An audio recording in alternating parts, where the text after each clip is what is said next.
Item 501. Wait, please.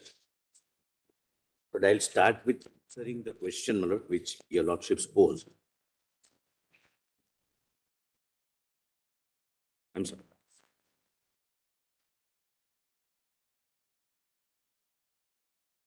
Mr. Solicitor, we were wondering that if we go to your written submissions, Yes, and you can really take us to your submissions, and then wherever you want to sort of break off from the submissions, you can emphasize, or you want to read out something else. I shall do that. I shall do That might be a good idea. So that we that might, my lord. My lord, I can assure your lordships one thing.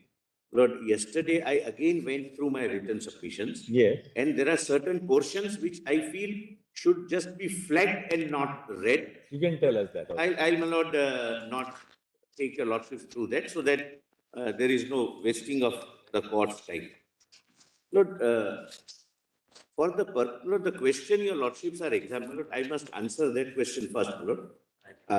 Flag that question first. Your lordship's question was, who appoints and who posts the officers in the GNCTD? Lord, my answer would be, and I would substantiate at the end, entry 70, list 1. Please see, my lord.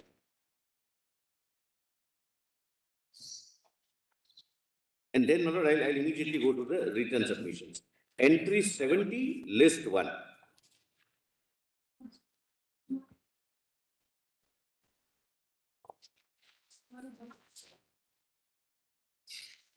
Yes. That's your lordship, sir. Union Public Services, All India Services, and Union Public Service Commission. Lord, I would show from the rules that all these, except DAS, Lord, which is class 3, class 4, etc., are all India services. Kindly park that, Lord, undisputed position on the side. 17, right? 170. 70, Lord, I'm sorry. Entry. Union Public Services, All India Services, Union Public. Yes, Lord, all are all India services under the rules framed by the President in proviso to Article 309 of the Constitution. And those rules provide for, Lord, all mechanism, appointment, posting, etc. But, my Lord, that I will come subsequently. My Lord had some. Yes. No, I got the point. Lord, your lordships would essentially be answering the question, my Lord, whether the term services would be hit by the phrase insofar as it is applicable to the union territory. Yes. Because, my Lord, your lordships are not deciding the question regarding the capital of the nation, and which will have far-reaching ramifications for the nation, my Lord. Therefore, slightly your lordships may require a historical background as to how Delhi was conceptualized and eventually constitutionally provided for in a different governmental framework. There is a different, my Lord, framework provided, and there is a history behind it. Lord, kindly come to, Lord, one judgment. Lord, I'm sorry, I'm reading this judgment at the outset, but it's not on the question. It's on question of Delhi. What is the significance of Delhi? And therefore, my Lord, thereafter I'll take your lordships to the, Lord, kindly come to para 2 of my written submissions. Lord, right now, your ladyship, my lords may kindly take only the written submissions. I'll not go beyond this. And there also, my Lord, I'll skip what is not relevant. Everything is relevant, but what need not be read. I'll my Lord, put it that way. Page 2, Lord, the judgment in Jagdish Sharan versus Union of India. The Justice Krishna Iyer's judgment, as the language would immediately, my Lord, make it clear. Para 10. One minute. Pardon? Para? Page 2, para 5, judgment para 10. Yes. Is a quotation. Yes. The capital city is not just a part of India. It is miniaturized India. A fact often forgotten by the administration in the field of culture and education, especially vis-a-vis regional minorities. It is megapolitan and people from all parts flock to this outsized city. But we cannot exaggerate this factor. For the presence of the farther regions like South and Northeast population wise is minimal and precarious. Sri Balakrishnan, the learned council, not the report, Balakrishnan report, not that Balakrishnan, insisted that university was sustained. Your Lordship can skip. We may, then para 56, we may wind up by articulating the core thought that vitalizes our approach. Anyone who lives inside India can never be considered an outsider in Delhi. Look, the concept that people of Delhi has a right of will, etc., etc. Delhi is a cosmopolitan, not just cosmopolitan, it is miniaturized India. It belongs to the nation. It belongs to the entire country. Now, my lord, let's see, Lord. Now, kindly come to para 3. Historically, my lord, why this would be relevant? Because your lordships would be examining the chapter of services. And when your lordship examines the chapter of services, your lordships will need the distinction between the historical part A states, part B states, part C states, and part D states. There was a distinction which was, my lord, eliminated, and thereafter, my lord, now Delhi is formed not from part A and part B, but part C. The relevance I'll come to later. Kindly come to, my lord, historical background, para 8. It is submitted that Government of India Act 1935 recognized in the circumstances in which it was enacted three categories of components of erstwhile union, namely governors' provinces, federating Indian states, and chief commissioners' provinces. Kindly note here, my lord, at this stage, Delhi was a chief commissioner's province. It was not a federating state. Lord, this classification was reflected in the grouping of states of the Indian Union as part A, B, C, and D states. After independence and after constitution came to be framed. Therefore, when the Indian constitution was enacted, there were four categories of states known as part A, B, C, and D. Lord, you'll also take it from me that Delhi was part C state. There would not be any dispute on this factual proposal. We differ on the interpretation of the Article 239 AA. This fact is not in dispute. Lord, before the Constitution came into force, and even before the independence, Lord, at the request of the Constituent Assembly, a committee was constituted. That was Patabi Sitaramaiah. Lord, an eminent tall leader, my lord, of his time, my lord, an eminent Congress leader, my lord, just incidentally, he fought against Sardar, against Subhash Chandra Bose as a president of Congress and lost, though he was sponsored as a candidate of Mahatma Gandhi. But he lost, my lord, the Subhash Chandra Bose one, nothing to do with the matter. My lord, I'm not reading the entire recommendations. Kindly see E. Center must have special responsibility for the good government and financial solvency of the for Delhi. This was, my lord, Delhi specific commission, and they say that Delhi being the capital, I'm not going into, my lord, the details which ultimately reached into this conclusion, but they say, the committee says, Delhi must have special responsibility because it's a capital of the belongs to the nation. The nation is known by the capital. Now, my lord, the constitution comes into force, and your lordships may kindly see para 13 at the foot, article 1. India, that is Bharat, shall be a union of states. The states and the territories thereof shall be the states and territories specified in part A, B, and C of the first schedule. So, my lord, India comprises of A, B, C. But in the first schedule, A and B were states, the way, Lord, we understand, like Madhya Pradesh, Maharashtra, Karnataka, etc., etc. And Delhi was in part C. That fact, again, my lord, is not in dispute. Now kindly come to, my lord, para 15 at page 5. Part C states had also been termed as centrally administered areas. They always have been, my lord, historically centrally administered, and that thread continues with variations till date. That's what, my lord, I'm trying to respectfully drive at. The Part C state had also been termed as centrally administrative areas. Delhi, in addition to Ajmer, Bhopal, Bilaspur, Kurg, Himachal Pradesh, Kutch, Manipur, Tripura, and Vindhya Pradesh, was included in the list of Part C states. Now, thereafter, kindly come to the next page, page 6, Government of Part C States Act. But there is some relevance, my lord, to this. This, my lord, now Delhi came to be governed for the first time by a statutory enactment made by Parliament, namely the Government of India, Government of Part C States Act.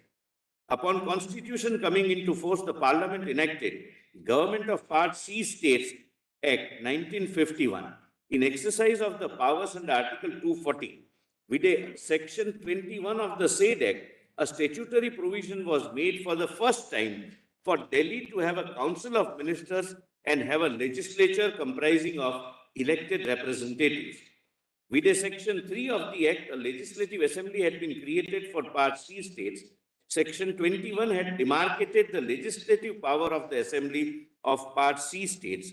Section 21(1) had provided that the legislative assembly of Part C state could make laws with respect to any of the matters enumerated in the state list or in the concurrent list.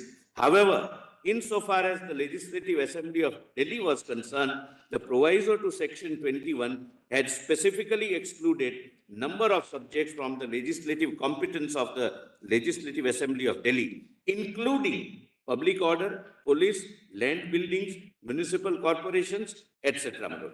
Now kindly turn the page over, my lord, and come to para 22.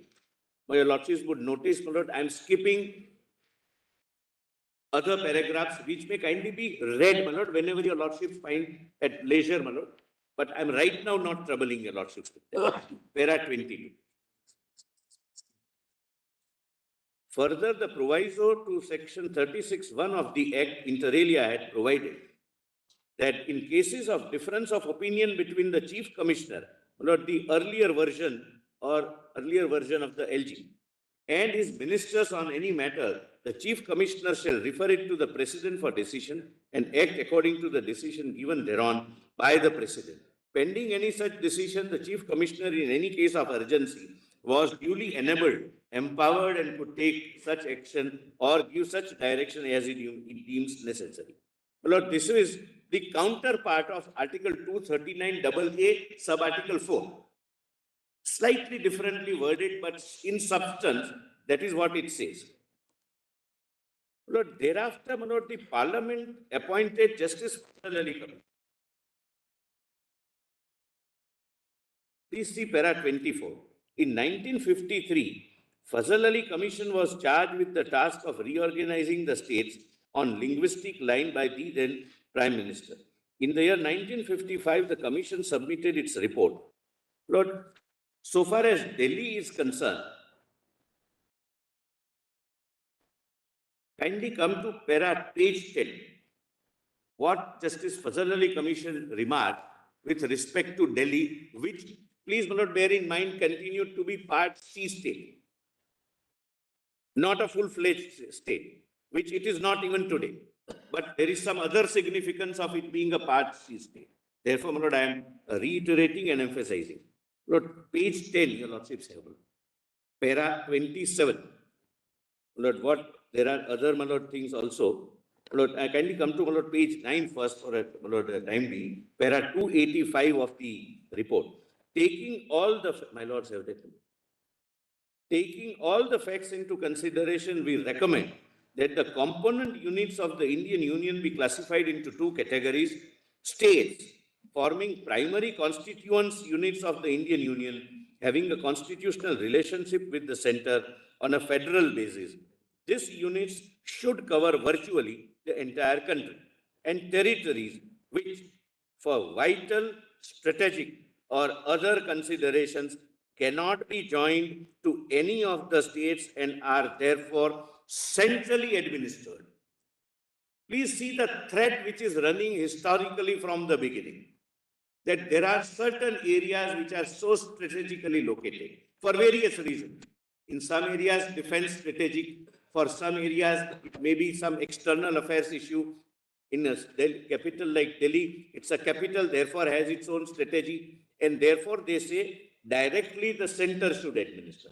And therefore, Manoj, I keep repeatedly insisting that UT is nothing but an extension of union. It may have various shades. Some UT may have legislature, some UT may not have legislature, but ultimately the supremacy and control of the state is not only the need of the hour, had always been thought to be so. Now kindly come to Manoj Delhi. Justice Fazal Ali Committee, Manoj, what it feels about Delhi, page 10, para 27. With regard to Delhi and its status as the national capital, it had been specifically observed by the Commission as under. It is hardly necessary to discuss in any detail the reasons why Delhi, if it is to continue as the union capital, cannot be made part of a full-fledged constituent unit of the Indian Union. Even under a unitary system of government, the normal practice is to place national capitals under a special dispensation.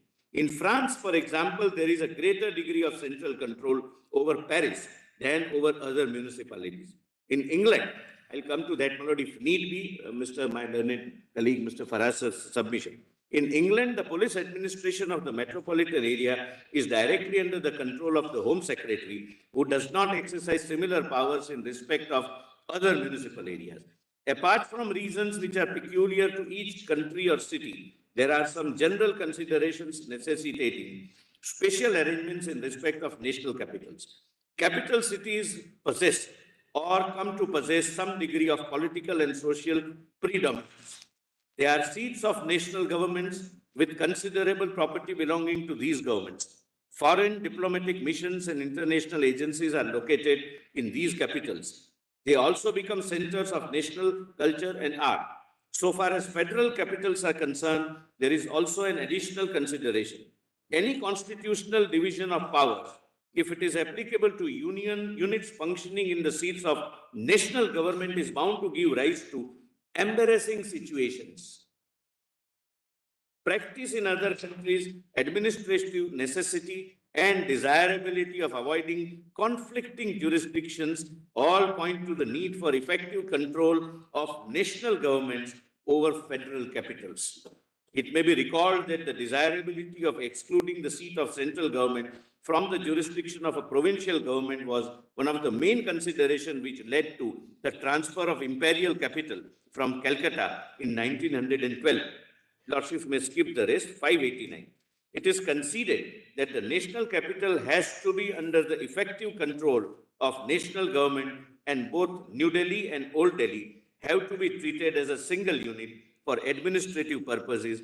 There will be a little scope for difference of opinion on its future administrative pattern. Lord, kindly turn the page and come to page 591. In devising a system of government for Delhi, therefore, we must take into account primarily the requirements and aspirations of cosmopolitan urban population. Urban problems such as slum clearance, reconstruction, city planning, recreation, transportation, and primary and secondary education all fall within the domain of municipal finance and enterprise.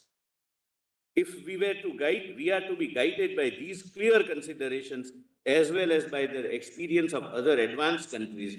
Municipal autonomy for Delhi in the form of a corporation would appear to be the most appropriate method of meeting and reconciling the broader requirements of the national government as well as the local needs and wishes of the people.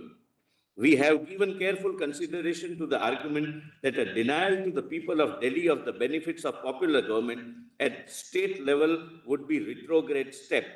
It has to be realized that if Delhi is to continue to be the seat of central government, it must adopt a model which is sound in principle and administratively workable in practice. People residing in national capitals enjoy an advantageous position and they must be prepared to pay some price for it. It may be pointed out that the legal residents of the District of Columbia in USA are at present totally disfranchised. Then they say that that should not happen. Last three lines. We are definitely of the view that municipal autonomy in the form of corporation, which will provide greater local autonomy than is the important federal capital, is the right and in fact the only solution to the problem of Delhi. Thereafter, my lord, final recommendations are given in the similar terms. Now, my lord, comes the Constitution 7th Amendment. For the first time, my lord, the Constitution is amended based on the report of Justice Fazal Ali Commission. And the concept of union territory comes, and this is, my lord, very, very relevant. But for this reason, when your lordships would examine the constitutional provisions, particularly with respect to services, your lordships would find that there are several amendments made through Constitution's 7th Amendment Act. The constitutional amendments have made provisions by way of amending service provisions, but there is a conscious decision to keep the union territories out. To put it differently, for the first time, the concept of union territory constitutionally comes under the 7th Amendment, with other amendments under the 7th Amendment. But union territory is given a separate treatment and not the treatment which is given to other federating states. Lord, kindly see. Article 1, Lord, this is now post-amendment. India, that is Bharat, shall be a union of states. 1 minute. Which page? I'm sorry, my lord, page 12, para 30. This is reproducing, my lord, the Article 1 post 7th Amendment, which was based on the report of Justice Fazal Ali Commission. Yes. India, that is Bharat, shall be a union of states. The states and the territories thereof shall be as specified in the first schedule. In the first schedule, there was an amendment where Delhi and others were shown as union territories, rest federating states. The territory of India shall comprise the territories of the states, the union territories specified in the first schedule, and such other territories as may be acquired. We were very, very ambitious, even at that time, that we might acquire some more territories, which of course we did acquire, not in the sense of invasion and acquire, but Sikkim came in 74. Thereafter, I have given, in a tabular format for your lordship's convenience. What happened in 7th Amendment, pre-amendment position on the left column and post-amendment position on the right column. But your lordship will not kindly come to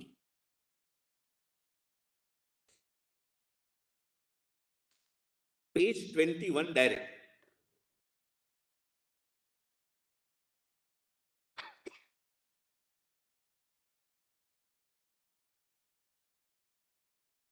Yes. Lord, this may kindly be read a little closely. Your lordship knows, my lord, the provisions of services is made in part 14 of the Constitution of India. Part 14 came to be amended by 7th Amendment. That is the lordships would find at 308, my lord, the bottom foot of page 21. Left hand side is pre-constitution, right hand side is post. Interpretation. In this part, unless the context otherwise requires, the expression state means a state specified in part A or part B of the first schedule. Page 21. I'm sorry, your ladyship, it is page 21 at the foot, article 308, which is the first article in part 14 of the Constitution. The heading is services.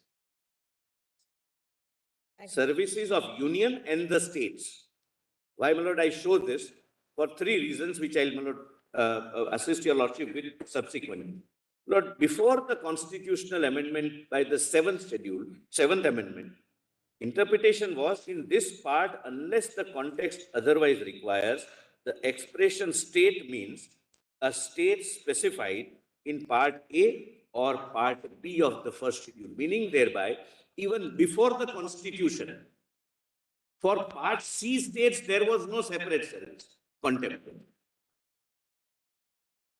which now becomes there. It was only for the federating states. Now, when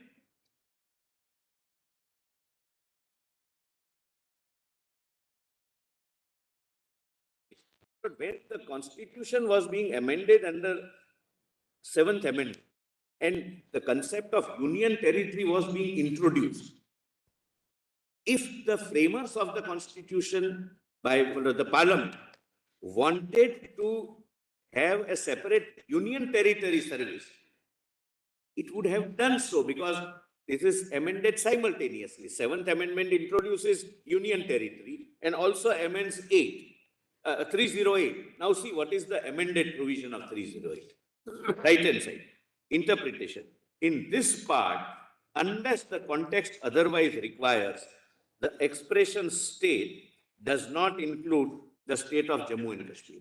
The state as defined under Article 1 under the 7th schedule, that is federating state. Only exception, Jammu and Kashmir, for Lord, reasons, my lord, which were prevailing before 2019. Jammu and Kashmir was always used to be excluded.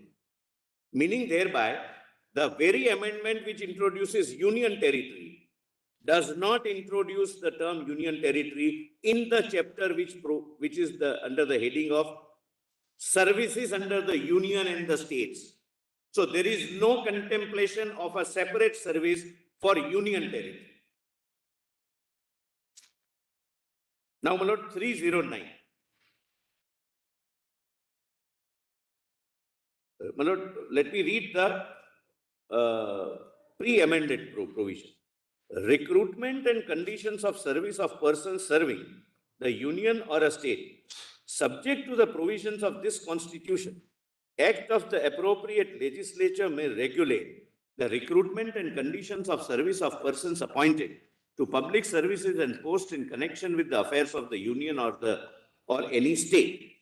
Here, my lord, because of 308, state would necessarily mean federating state, not union territory. Nothing prevented parliament to say so. Now, proviso is relevant and will give guide, my lord, assistance to your lordships. Why? Provided that it shall be competent for the president or such person as he may direct in the case of services and post in connection with the affairs of the union. Lord, UT is affairs of the union, first of all. It's an extension of the union, but leave it at that. Next. And for governor or Raj Pramukh of a state or such person as he may direct in case of services and post in connection with affairs of the state to make rules, etc. Why not I am highlighting? Raj Pramukh was only for part A and part B states. There was no Raj Pramukh for part C states. When the constitution framers, my lord, I'm sorry, the parliament amends the constitution, introduces union territory for the first time by this very amendment. What it says, my lord, it doesn't say, it could have logically said it intended to introduce union territory to have a separate service. That president for services for the officers under the service of the union, governor for services under the state, and administrator for the purpose of services under the UT. Kindly see, my lord, what it says. My lord, right hand side proviso. Provided that it shall be competent for the president or such person as he may direct in the case of services and posts in connection with the affairs of the union And for the governor, the Raj Pramukh word is deleted because now A and B states have gone. It became federating states, but no introduction of administrator. And I'll show administrator also comes along with UT by this very amendment. Governor of a state or such person as he may direct in so and so. Now, please see, my lord, in this very amendment, my lord, at page 230, my lord, page 13. The same amendment, seventh amendment, which introduces union territory, also now provides for administrator and does not include administrator in services, does not include union territory in services. Therefore, my Lord Justice Chandrachud, my Lord the Chief Justice of India, then my Lord said that you will have to read the entry contextually, whether it was ever intended to be given to union territory. And therefore, the word used in 239 AA is insofar as the matter is applicable to union territories. Plural, I'll come to that. That's a separate limb of argument. Lord, kindly see. Unamended 239. Administration of Part C state of the first schedule. Lord, the title makes it clear that Part 14 under the heading of services would not apply because it applies to states. And earlier it used to apply to A and B states. This is for Part C. Now kindly see how amendment is made, and that is, my Lord, on the right hand side. 239. Administration of union territories, save as otherwise provided by Parliament by law, every union territory shall be administered by the President acting to such extent as he thinks fit through an administrator to be appointed by him with such designation as he may specify. For Delhi, it's Lieutenant Governor. For rest, it is administrator. So, two things, again at the cost of repetition, and kindly pardon me for that. Union territory comes for the first time by this amendment. Administrator comes for the first time for this amendment.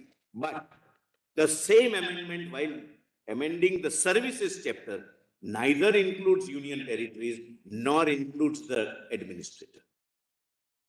A conscious omission, a conscious legislative call that there would be union services and services of the state, not services for union territories. Now, your lordship, my lord, kindly now come to Lord, page 24. I'll just, my lord, shuffle through this. I'll not read this, but just to complete, my lord, the narration. In view of, my lord, Justice Fazal Ali Commission's report that there must be given right to franchise in case of municipal matters like sanitation, etc., etc., Delhi Municipal Corporation Act 1957 is enacted. At page 24, I'm not reading, my lord, the details.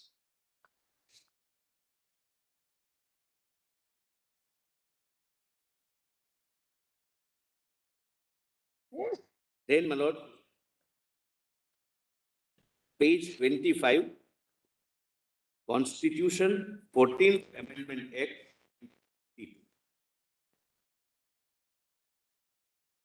Kindly see, my lord, para 42. Having carved out a separate unit of governance, namely Union Territory by 7th Amendment, the next question was what treatment should be given statutorily or constitutionally to the Union Territory of Delhi in view of its peculiar position as the capital of the nation. Next para, your lordships may kindly skip.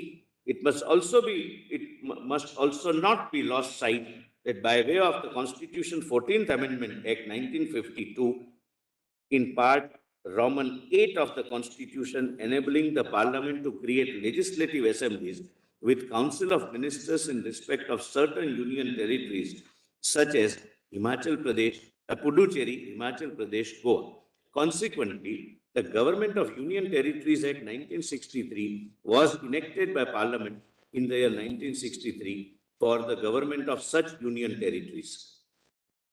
But for the first time in our country, there came to be 3 categories consisting of the nation. A, federating states, full-fledged states like Maharashtra, Gujarat, etc. Second, union territories without legislature. And third, union territory with legislature. That happened by an act of parliament. And something would turn when I respond to my learned senior, my Lord Dr. Singhvi's submission regarding, my Lord, that Puducherry has that, etc., etc. It is that union parliament's law which permits.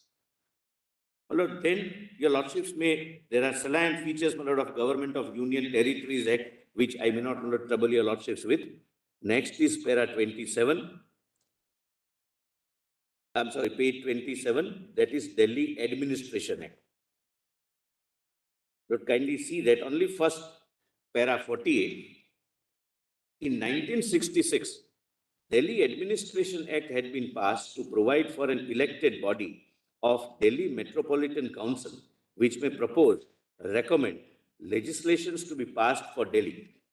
This had provided for direct election from different constituencies for electing metropolitan councillors. This elected body, to be known as Delhi Metropolitan Council, was in addition to the provisions for direct elections of councillors to the MCD under the 1957 Act. So for the first time, Lord, Delhi Metropolitan Council comes into existence, not the Legislative Assembly. That's all. No? That's the as a part of the narration. Now comes the most important part.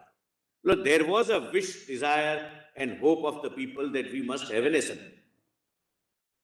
The parliament, the government of the day, constituted a commission headed by Justice Sarkar.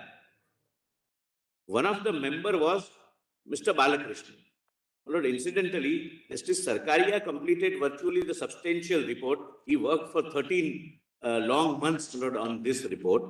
And thereafter, Lord, he was requested to be the chairman of the Press Council of India.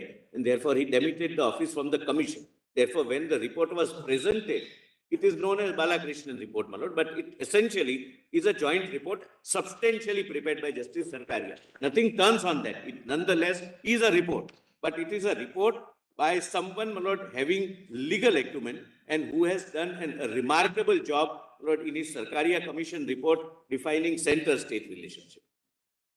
Lord, pausing here for a minute, my learned friend made extra efforts to ensure that your lordships do not go through Balakrishnan report. Lord, Balakrishnan committee report is necessary for two reasons. Lord, Balakrishnan committee report became the basis of the 69th constitutional amendment, which introduced 239AA.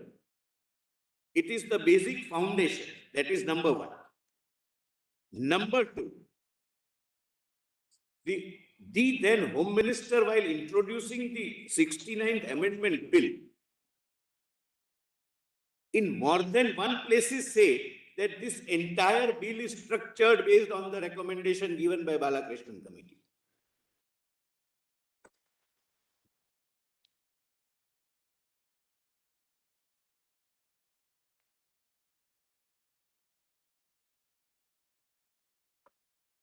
And third and most important, my learned friend read only one paragraph from the majority judgment of Honorable the then Chief Justice Mishra, that we need not rely upon Balakrishnan Committee report. But I will show para after para. I'm not saying that I'll read. I'll show para after para that Justice Deepak Mishra relies upon it. My Lord the Chief Justice of India, in a separate concurring judgment, in detail relies upon it. And entire reading of the judgment, my Lord, in right perspective, would leave no room for doubt that your lordships have relied upon Balakrishnan Committee report to arrive at the conclusion. This is like, Lord, Parliament, Lord, Constituent Assembly debates as to what was in the mind of the framers. Because the Home Minister says we are basing this entire amendment based on this report. Now, please see, my Lord, the speech of the Honorable Home Minister. while introducing this 69th amendment, which brought Article 239AA, which we are assisting your lordships with right now. Lord, your lordships may kindly come to page 28, para 54. Does your lordships have that? Yes. The debates in Parliament while introducing the Constitution 69th Amendment Act leave no room for doubt. My Lord, I'll just reading. The speech of the Honorable the then Home Minister conveyed the following to the House. As the House is aware, Delhi is a union territory administered under Article 239 of the Constitution. 239 was there since 7th Amendment with administrator. Under the existing law, namely the Delhi Administration Act, there is a Metropolitan Council with elected members and an Executive Council to assist and advise the administrator in the exercise of his functions, other than those in which he is to exercise his discretion. The Metropolitan Council is only an advisory body with no legislative powers. There has been persistent demand for a representative form of government in Delhi and also for removing problems faced by the common man, such as multiplicity of authorities with overlapping functions.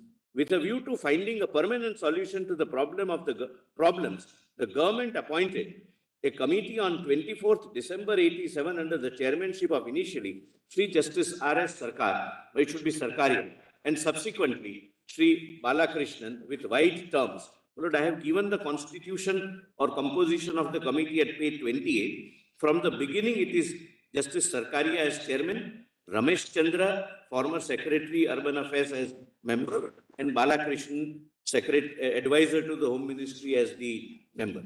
So he was there, my Lord, from the beginning. Thereafter, my Lord, the Honorable, the then Honorable Home Minister discusses, my Lord, what is the... Lord, kindly see page 29, unnumbered para 3. It also examined, Lord, it means Balakrishnan Committee. It also examined the detail of the arrangement made in national capitals of other countries with a federal setup and took note of views expressed in the debates of the Constituent Assembly and Houses of Parliament on various occasions in regard to the arrangements for the capital. It also studied the recommendations made by the earlier committees and the commissions. The committee was aware of the complexities involved in designing a proper structure of government for a national capital, particularly for a country with a federal setup. Two conflicting requirements have to be reconciled. First, the requirement of satisfying the democratic aspirations of the citizens of capital to govern themselves in consonance with the spirit of the Constitution is very important. Secondly, as has been recognized the world over as well as in our country all along, the national government should have sufficient control of the capital city and its administration for discharging its national and international responsibilities and commitments. Further, the effective administration of the national capital is of vital importance to the national government for ensuring the requisite degree of security and administrative efficiency. In addition, there is the need to preserve the cosmopolitan character of the capital.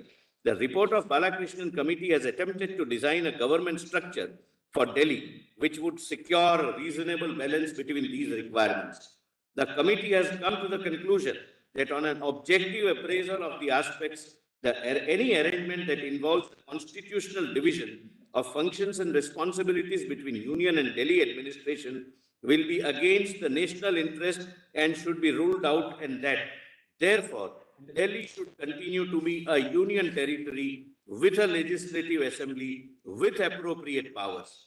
It has also recommended that subjects of public order, police and land should be retained with the center as they are matters of vital importance for which the responsibility cannot be divided.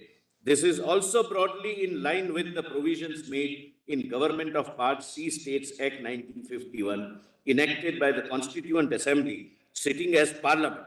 The details of the new arrangement for the national capital will be clear from the provisions of the bill, and I do not propose to go over the same. After carefully examining the report of the Balakrishnan Committee and considering all aspects, it has been decided to enact legislation generally on the lines of recommendation of this committee, and the bill seeks to make appropriate provisions in this regard.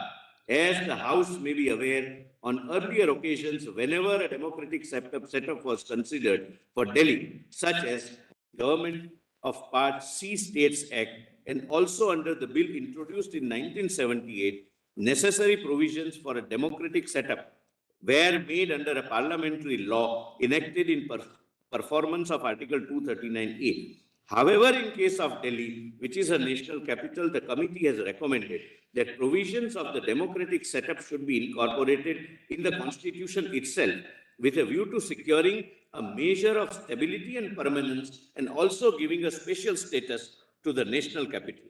Delhi as the national capital has a unique status and certain distinguishing features. In view of the importance for the country as a whole, it should inspire a sense of belonging to all the states, which cannot happen if it is located in the territory of or be controlled primarily by a single state.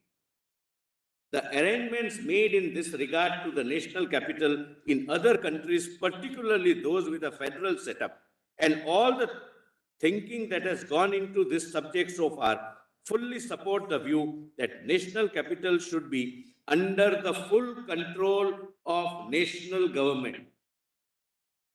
Lord, this is precursor to 69th Amendment, which introduced 239AA. The Home Minister says so while introducing the bill. At no point in the past has it ever been considered possible to make Delhi a full-fledged state. The Constituent Assembly went into the matter in great depth. It was observed during the debates that in the capital city, a large federation like ours, the arrangement should be that in the area over which the federal government has to function daily, that is the national government, practically in all details, the government should have unfettered power which is not contested by another and subordinate legislature. This is the intention, and this is how, in my respectful submission, 239AA will have to be read. The States Reorganization Committee and all other committees have reached the same conclusion. Several important national and international institutions like the President, Parliament, the Supreme Court, etc., as well as all foreign diplomatic missions, international agencies, etc., are located in Delhi. It is also a place to which high dignitaries from other nations pay official visits frequently, and it is in the national interest that highest possible standards should be maintained in the administration of the national capital. It is also in national interest that the center should have control over the national capital in all matters, irrespective of whether they are in the state field or union field. Lord, I am not re-arguing the Constitution bench judgment. I am only confining this to the services and the control, Lord, which the very foundation stone of 69th Amendment recognized. If Delhi is made a full-fledged state, it would be constitutionally impossible for the central government to intervene in any matter relatable to state life, such as public order, public health, essential supplies, municipal services, etc. These are not illustrative. These complete constitutional prohibition will make it impossible for the central government to discharge its national and international responsibilities in relation to capital if Delhi becomes full state. Then 69th Amendment Act comes, which brings in 239AA. Now, this is, Yes. Lord, this is the relevance of Balakrishnan report, and I will read it at the end using my discretion not to read which is not relevant, but to say that Balakrishnan committee report should be discarded may not be a correct assistance to the court. Lord, I am not relying upon, Lord, I at the outset, Lord, pointed out that wherever word state is used, union territory is outstate, that part of the commission I am not relying upon. That, my Lord, the Chief Justice of India has taken care, my Lord, in the Constitution bench. It has to be decided contextually, but to give context to the word insofar as it is applicable to union territories. Lord, your Lordship would examine whether a particular matter, Constitution doesn't use the word entry, particular matter is applicable to union territories. It's not in singular, it's in plural. Can Lakshadweep do that? Can Dadra and Nagar Haveli do that? That is the context. Lord, with special context with regard to Delhi emerging from the Balakrishnan Committee report. That complete control for various reasons. Lord, there has to be a lieutenant governor who is informed by the officers. Lord, nobody say the bureaucracy should be pliable bureaucracy. Lord, I personally had a very serious objection, though it was lightly said, monogamy, that permanent monogamy. No, bureaucracy is not wedded to any party, any government. Bureaucracy is wedded to the Constitution of India. But suppose national capital is under a siege. You take an example. National capital is under a siege. One arterial road, my lord, linking one section of the country to the capital is blocked with permanent structure. And if the government of Delhi sends food, it is the responsibility of the bureaucrat to inform the LG that this is the capital cannot be under the siege. That is the control, my lord, which is envisaged under 69th Amendment. If during the COVID period, the number of tests are brought down, my lord, with a view to ensure that the figure is good, it would affect, my lord, the future course of action the country would take nationally. The health secretary will have to bring it to the notice of the LG. That you cannot do that. At a particular point of time, the test has to be rigorous testing so that we know the real problem, whether we are dealing with a rat or with a dinosaur, so that the national policy can be accordingly framed. If we show only 10% are affected with COVID, though there are 500, Lord, we may have a situation where all high commissioners and ambassadors are affected, and the world over the message will go that the government of India is doing nothing. It is the national shame.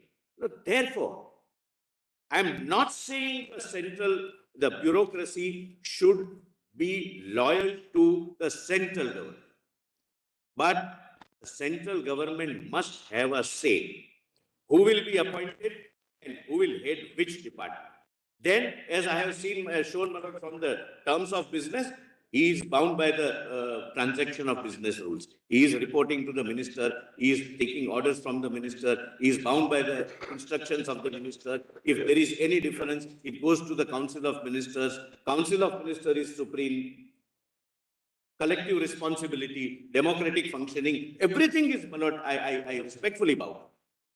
But to say that once the officer comes under my jurisdiction, it's my decision what to deal with, how to deal with him, and what to tell him, that goes against the very spirit with which 239AA is introduced.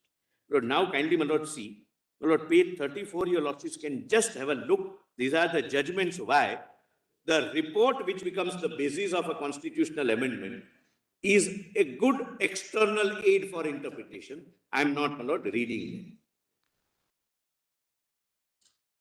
Now, my lord, your lordships may come to 35.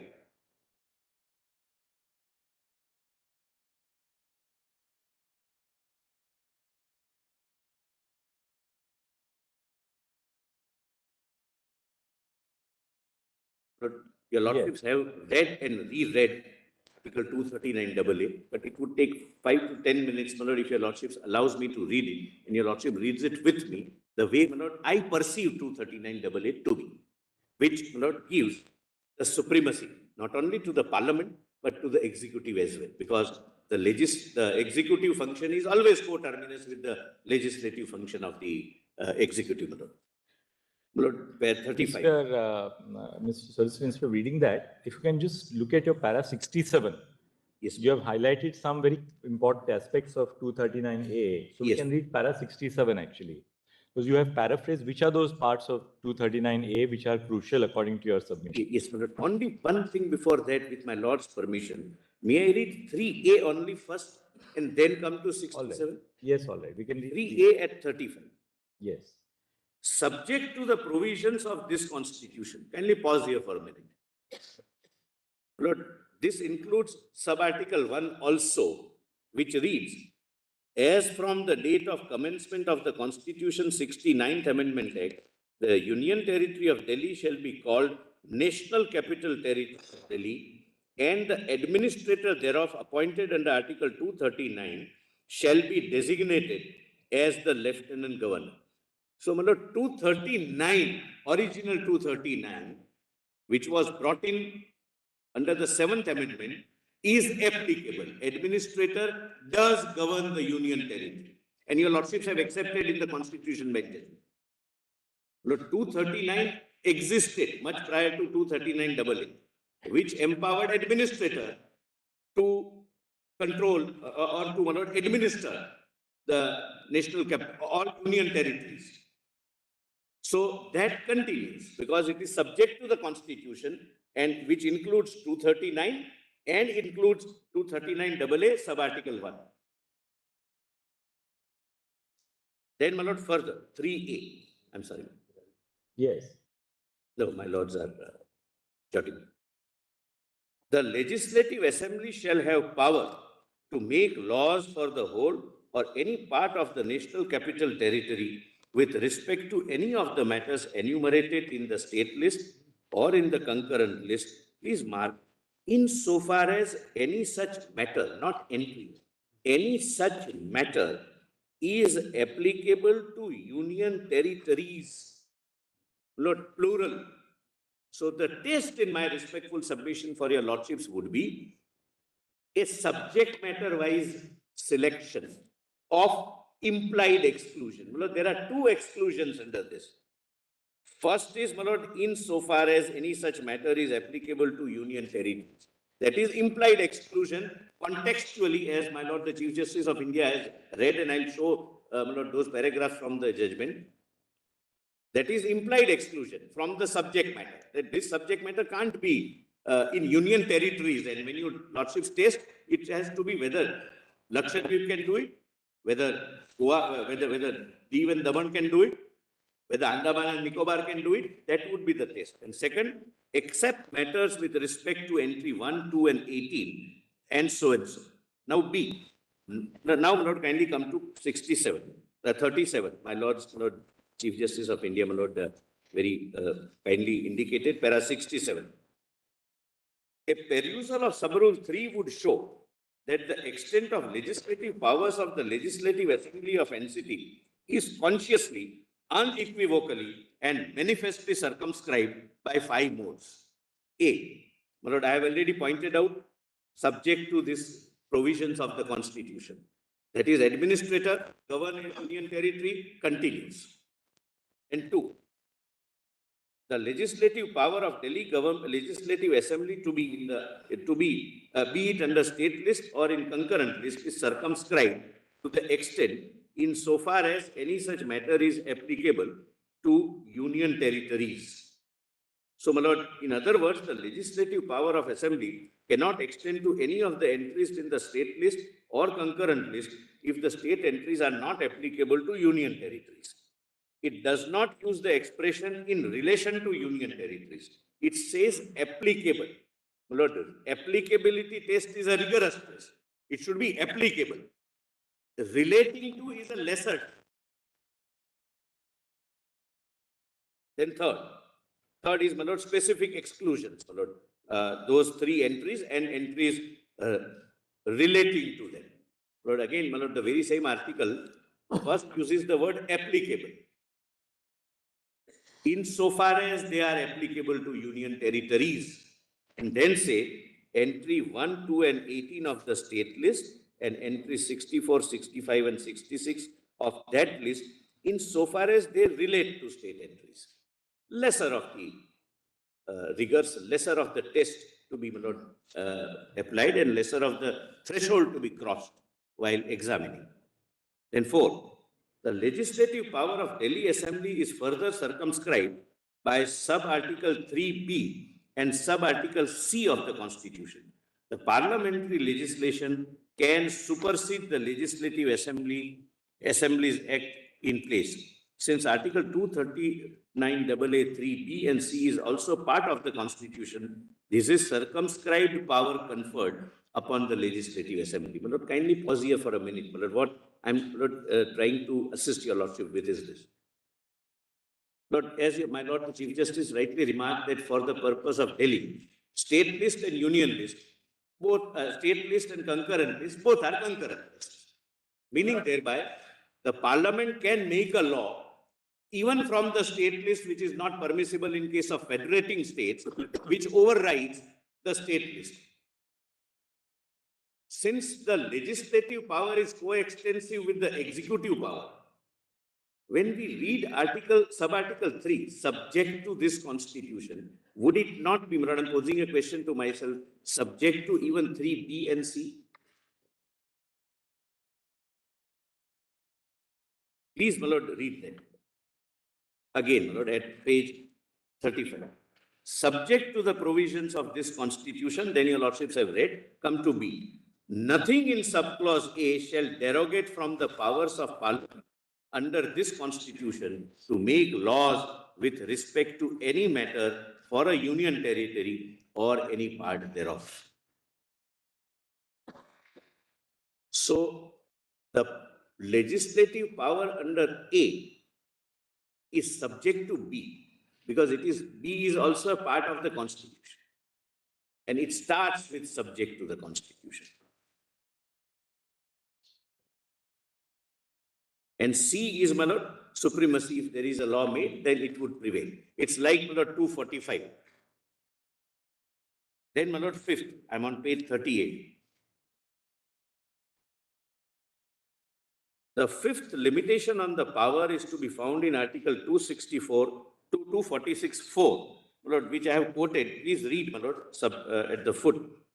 Lord, the title is Subject Matter of Laws Made by Parliament and by the Legislature of the States. My Lord, hierarchical list is given.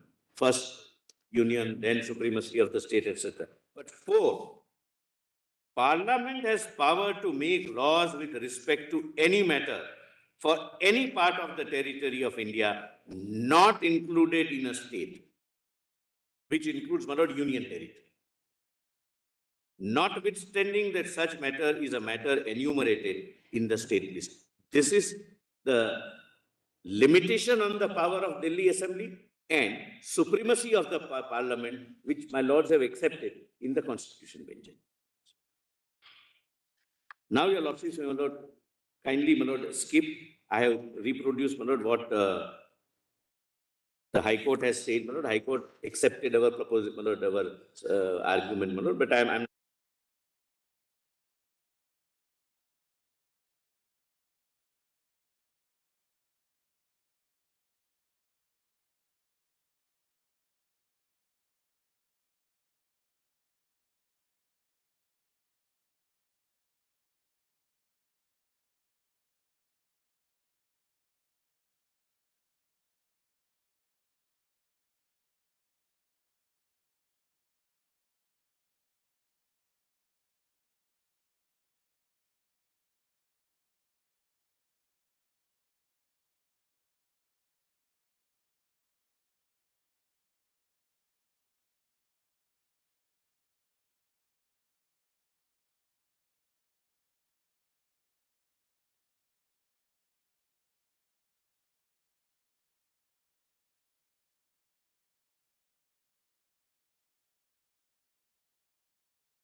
Yes. Just before I take note, just for one repetition, kindly read 246.4. Yes, for my lord's consideration. I think I could not make myself clear. Two. Page 38, 246, Article 246. Parliament can legislate with respect to any territory which is not included in a state. Included in this. I think you read it. You read it, yes. Yes. So now coming to page 41, the heart of the matter. The scope of the expression insofar as any such matter is applicable to union territories. Page 42. Lord, before I read this, Lord, let me make one statement after reading Constitution Benjamin. The majority view, not majority, it's a concurring view, my lord, but judgment of my Lord Justice Deepak Mishra, as my lord swear, does not deal with this interpretation at all, and I'll make that good. Well, the submissions were that even majority is accepted insofar as doesn't mean anything. They have not touched upon this. My Lord, the Chief Justice of India has touched upon it. Kindly, my Lord, come to page 42, page 42. I have quoted para 316 of my Lord, the Chief Justice of India's view on insofar as. Otherwise, the majority doesn't say a word about it. And I have noted the paragraph in which para what is saying. This is not touched upon. Where are you reading now? Lord, page 42. Yes, I got it. Para 316. Lord, this is quotation from my Lord, the Chief Justice of India's view in Constitution. Part of 71. Part of your para 70. Para 70. Yes, part of my para 71. But the paragraph of the judgment of CB is 316. Clause 3 of Article 239AA defines the legislative powers of the Legislative Assembly for the NCT. Subclause A empowers Legislative Assembly for the NCT to enact law with respect to any of the matters contained in the state concurrent list of the 7th schedule of the Constitution. Now, please note, this is your Lordship's finding. The ability of the Legislative Assembly is circumscribed insofar as any such matter is applicable to union territories. Learned friend may not read 3 other paragraphs without giving a context of 316. The Legislative Assembly can hence enact legislation in regard to the entries in the state and concurrent list to the extent to which they apply to a union territory. So this argument was not advanced union territories versus union territory, but your lordships were not dealing with individual matters. No, but there again, I've used the word a union territory. I have not said the union territory. Yes, the union territory would mean that. Mean all also. No.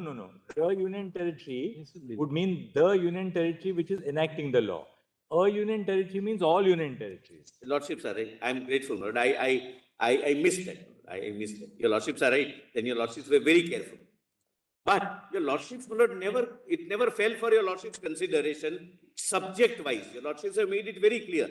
All, Lord, the 3 views. Small thing was, it might be better to read 316 from the judgment because he's only quoted part of it. But I'll read, Lord, all the 316. Yes. Lord, it is page 4. You are right. Page 4647.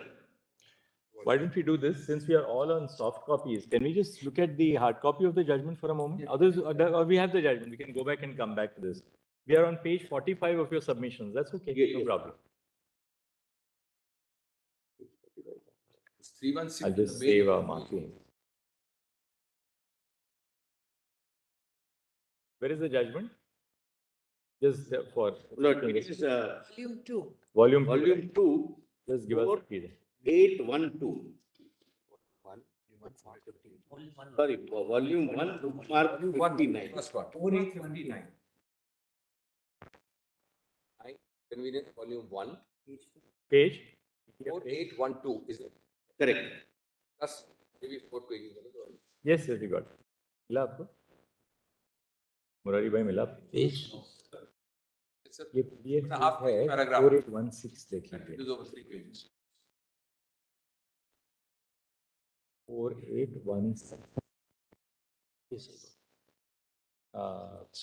Tiger Mila. Page number. 4816. So, what? There are three ones. 3 ones. Hima, you got it? It's 4816. Naisa, Mila, तो बताइए कितना लाना है? So, my lord, the Chief Justice of India has converted all of us into this. Actually, COVID converted all of us to. Yes, yes. That's really what gave us the opportunity. To I am, my lord, my learned friend also, my lord, admitted. No, but I'm very happy. I was noting even Dr. Singhvi was, reading using his. We were, both of us were, in fact, struggling with thing, my lord, not noting with some selected pens, of which both of us are fond of. My lord, that pleasure is. Problem with this soft copy is that the pleasure of writing in a thick nibbed pen is lost. That's the common. Don't share with us. That's a different kind of pleasure. That's common, my lord, interest. Or writing, using your own ink. I won't name the Using council. thick nibbed pens with different things. Different colors. You can do all that with the slide. That's true. Possible. Colors are available. You just size The something thick here nibbed and pen is. Yes, but I won't we can't name- change the thickness of the thing. I won't name counsel, but when I was a young lawyer, we used to have senior counsel in Mumbai who used to mix their own ink. I see. So we had a very learned counsel who used to use use what he called burgundy. Again, So burgundy, he would mix the black pink. You got this ink called pink in those days. So he would mix black and red, so it became burgundy. the delightful color because now it comes ready-made and mixed. Now, my lord, there are, So many shades of burgundy. But I said but for example, that you are my mentor. for example, Mr. Mehta, I said in the lecture in the some university convocation that so far as this use of this technology is concerned, he is my mentor. No, but my lord, He Well, taught I must me and say, he I forced also, me. First of all, he forced me, then he taught me. Then I started. but he has an open mind, so that it just made it easier. We used to be sitting in our own home offices at the height of the pandemic, when everything else was shut, and we would have two sets of, one desktop and a inconvenient. laptop open. So One has to change with the time. Otherwise, you can't pace. You can't progress in the life. Life should not be static. initially, we didn't have a breakout facility. So what we did was, Brother Shah and I, we used to have a separate desktop open. So we would mute the lawyers and then talk to each other about something about the case, what to do in a small matter or a big matter, whatever. Later on, we developed the breakout facility, which made it much easier because you just had to tell the lawyers, Correct. could we just go into breakout for 2 minutes? And then we'd just go into the breakout mode and then have a conversation, which was just between the judges would be the conversation. So the but when beginning. some honorable judge, my lord, is struggling with this, lord, gives us a satisfaction. Hope you're getting with this pen. No, Satisfaction. no. But all colleagues really started, with the Yes, pandemic. my lord, yesterday, I remember just Hemant Gupta and I sat, then Brother Shah and I for a long time we sat together. Then Justice Vikram Nath, Justice Suryakant, Justice Rastogi, so many almost colleagues who everyone. sat. Remember yesterday on And of that course, note, all of I us had to shared get Justice Hima two Kohli. couplet with my learned friend, my lord, on struggling of the judge, my lord, and what is the reaction of the man. Some good couplet I shared with my learned. No, but just like that, because COVID has so many positive aspects. One of them, the worst nightmares always have positive aspects to this. The Yes. power of minimalism, the power of digital work. Power of digital media. Now, my lord, almost all councils have conferences virtual. It saves time, money, energy, comfort, everything because three people coming from Bombay, etc., wasting 2-3 days, coming prior. This is that they join and this has changed the way of life for better. There's always a silver lining. Lord, No, sir, that is the life. Otherwise, it is saying every bad thing, you have to see the good thing.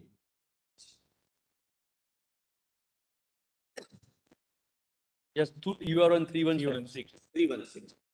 Clause 3 of Article 230AA defines the legislative power of the Legislative Assembly for the NCT. Subclause B empowers the Legislative Assembly for the NCT to enact law with respect to any of the matters contained in the script or concurrent list of the 7th schedule to the Constitution. The ability of the Legislative Assembly is circumscribed insofar as any such matter is applicable to union territories.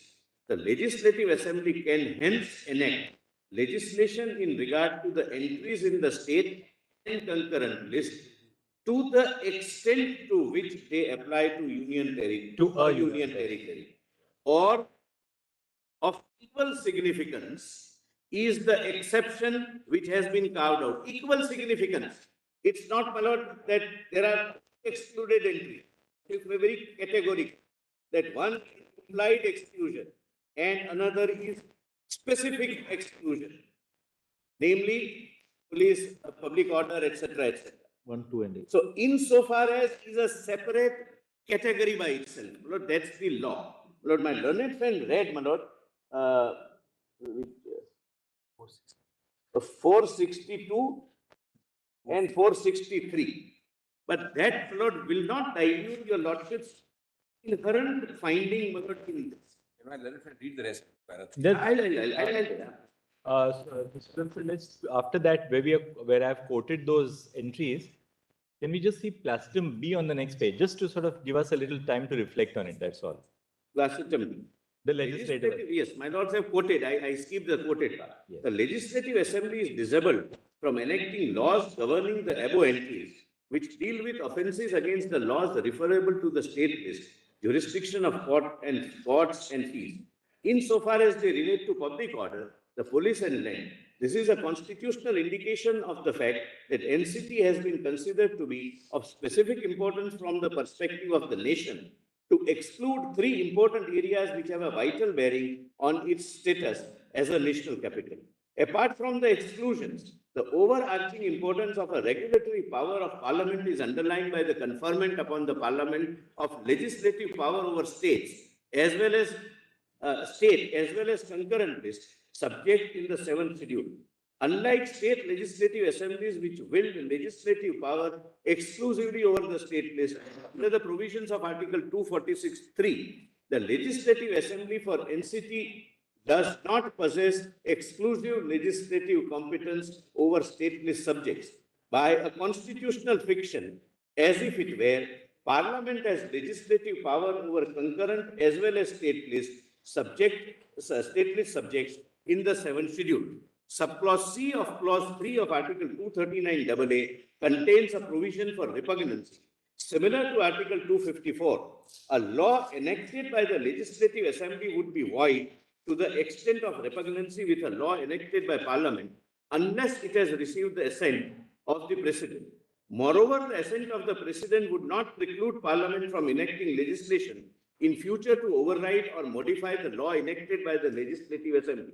Hence, the provisions of Clause 2 and 3 of Article 239AA indicate that while conferring a constitutional status upon the Legislative Assembly of NCT, the Constitution has circumscribed the ambit of its legislative powers, firstly by carving out certain subjects from its competence, vesting them in Parliament, and secondly by enabling Parliament to enact law on matters falling both in the state and concurrent list.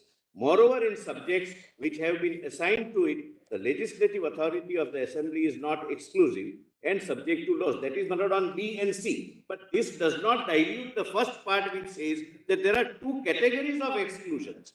One, implied insofar as they are applicable to union territories. And second, specific exclusions, namely 3 + 3, 6 entries. Mr. Solicitor, also now in that, since we are on my judgment, on that part, insofar as is applicable. That's right. With Dr. Singhvi, can we just here at this page again go Yes, to that? I'm coming to that. Solicitor, just show it from this only. Now we have opened this. Yes, so that you yes. can- I'll just give the page number. 4882. 460. 452, 452. 488. 488. No, 8 page 488. Yes, correct. Let's just, Para is 460. because then we can marry both together and have a complete 488. perspective. Okay. PDF 488. Yes. मिल गया? My learned friend wants to read your lordship's, my lord the Chief Justice's judgment to say that there are only 3 categories which are excluded. So insofar as is virtually superfluous. No, I think that Dr. Singh was referring to Chief Justice Deepak Mishra's judgment. Lord, that, my lord, I'll take your lordships, not read, my lord, but Right. Now, para just- by para, just- what it contains just- doesn't touch Solicitor, let's focus on 460. 460. Brother, I- was saying, just Narasimha was also saying. In the state list and the concurrent list of the 7th schedule, there are numerous entries which use the expression We can state. skip that. These entries are illustratively catalogued below. Lord, I may skip the entry. 461, 461. Article, I'm sorry. Yes. Yes. Article 239AA3A permits the Legislative Assembly of the NCT to legislate on matters in the state list except for entry 1, 2 and 18 and entries 64, 65 and 66 insofar as they relate to earlier entries. And on the concurrent list insofar as any such matter is applicable to union territories. 460. In forming an understanding of these words of Article 239AA3A, it has to be noticed that since the decision in Kanya, right through to the 9th-judge bench decision in NDMC, it has been held that the expression state in Article 246 does not include a union territory. The expression insofar as any such matter is applicable to union territories cannot be construed to mean that the Legislative Assembly of NCT would have no power to legislate on any subject in the state or concurrent list merely by use of the expression state in the particular entry. This is not a correct reading of the above words of Article 239AA3A. As we see below, that is not how Parliament has construed them as well. But I'm not joining any issue. I at the outset said that yes, mere use of the expression state would not mean that the entry is excluded. It will have to be seen contextually whether on that matter, not entry, on that matter, any union territory can legislate or not. Then, my lord, 462.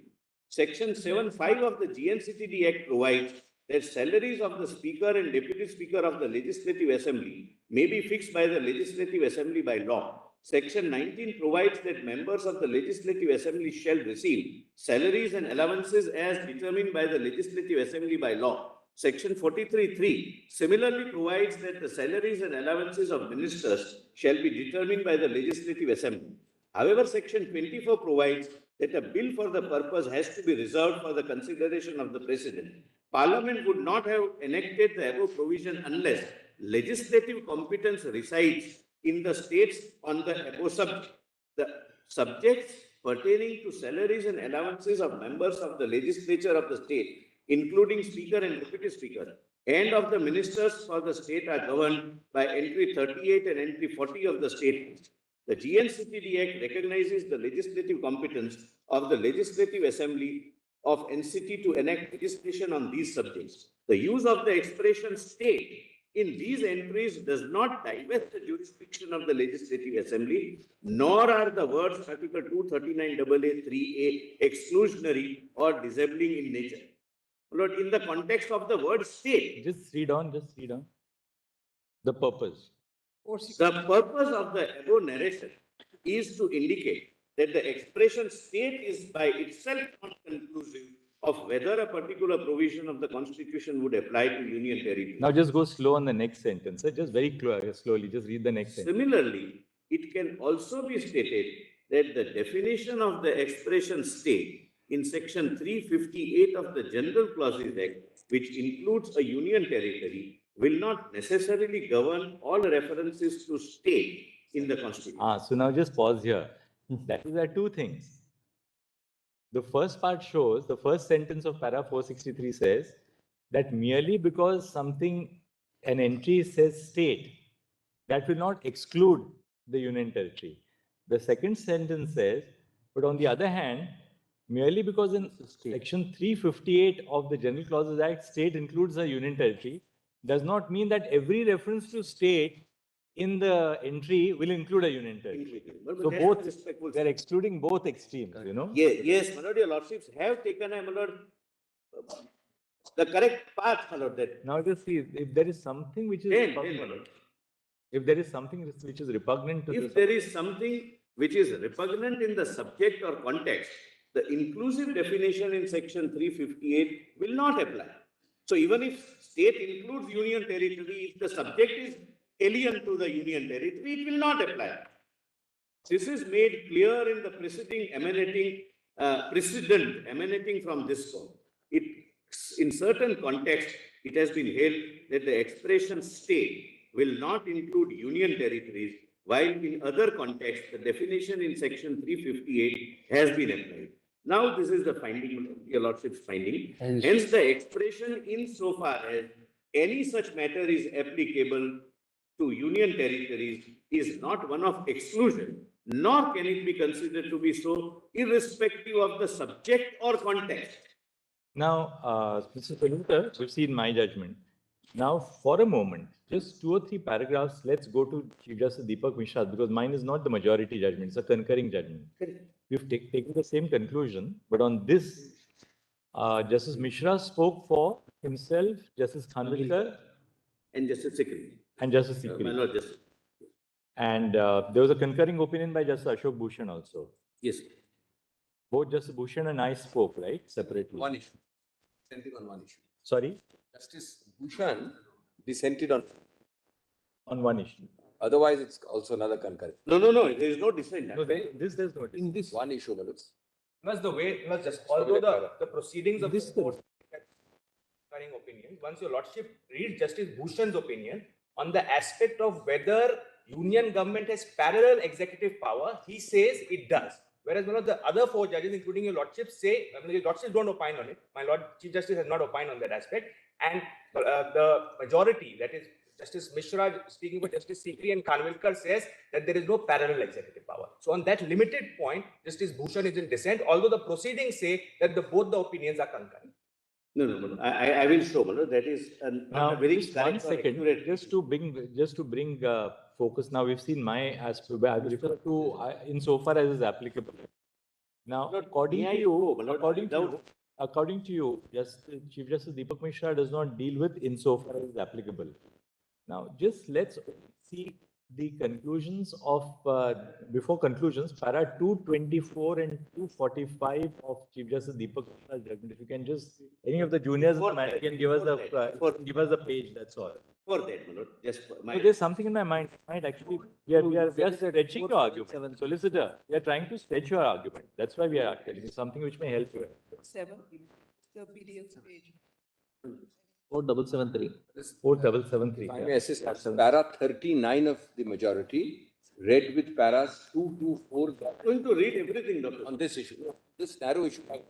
So whenever Dr. Sikri intervenes, I get the satisfaction that I'm on the correct line. Because he would not disrupt his opponent when he is committing a mistake. Your Lordships, Lord, are on page para 222. 224. I'll read 224. 239. So that is PDF page PDF is 4. 4777.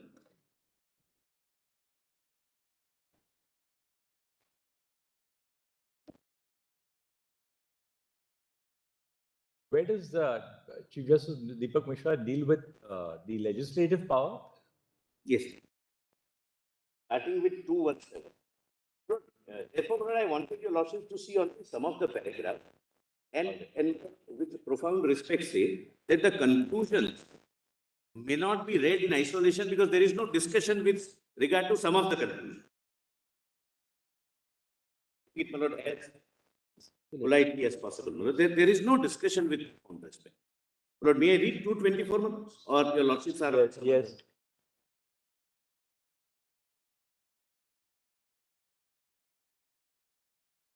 (224). 224. I'll read with my Lord's permission. Article 239 AA4 confers executive powers on the government of NCT of Delhi, whereas the executive power of the Union stems from Article 73 and is coextensive with Parliament's legislative power. Further, the idea of pragmatic federalism and collaborative federalism will fall to the ground if we are to say that the Union has overriding executive power in respect of matters for which Delhi Legislative Assembly has legislative powers. Thus, it can be very well said that the executive power of the Union in respect of NCP of Delhi is confined to three matters in the state list for which the legislative power of the Delhi Legislative Assembly has been excluded under 239 AA 3A. The fourth in category, not, these are the only three exclusions. And such an interpretation would thwart any attempt on part of the Union government to seize all control and allow the concept of pragmatic federalism and federal balance to prevail by giving NCP of Delhi some degree of required independence in its functioning, subject to limitations imposed by the Constitution. Lord, with profound respect, I have two serious constitutional objections to this. Lord, principally, fundamentally, and conceptually, Union territory is an extension of the Union, and there cannot be a question of federalism between Union and its limb. Federalism is a concept between Union and federating states. Be that as it may, Lord, there is nothing to suggest that why the majority excluded only three entries without even touching, insofar as it relates to Union territories, no discussion on that. Merely saying that the Union may seize the control, my lord, it's not a question of control, it's a question of interpreting Constitution of India. Whatever power is conferred by... On the legislative power, now go to 284.14. Yes. 284.14 at PDF page 4798 for all of you. 47.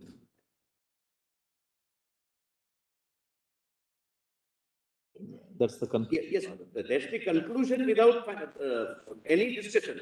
And I'll not... I'll make that good, my lord. Kindly note that, bear that in mind. This is the conclusion, but there is no discussion why this conclusion is reached. And I will take your lordships to para by para without reading it, that what this para contains. No insofar as discussion. The interpretative process, this dissection of Article 239 AA 3A reveals that Parliament has the power to make laws of the National Capital Territory of Delhi with respect to any matters enumerated in the state list and the concurrent list. At the same time, the Legislative Assembly of Delhi also has the power to make laws over all those subjects which appear in the concurrent list and all but three excluded subjects in the state list. No discussion on insofar. This, according to, doesn't factor in insofar as is applicable at all. Is not called upon. Not called upon to decide. That's the reason. Yeah.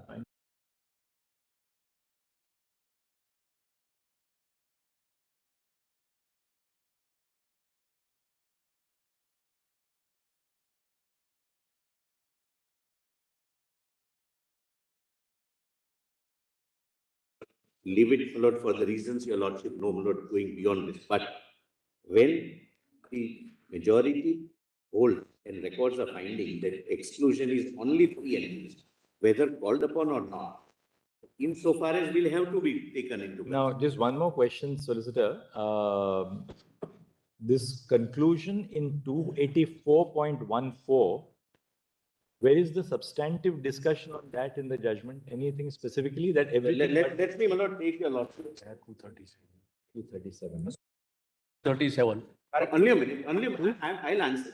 237. Mr. Mehta, please turn to paragraph 237. There is some discussion. Tiger, what? Paragraph. PDF page kya hai, Tiger? Smile. 478. 478. Because it is anyone and other, everyone it is considered. Any matter.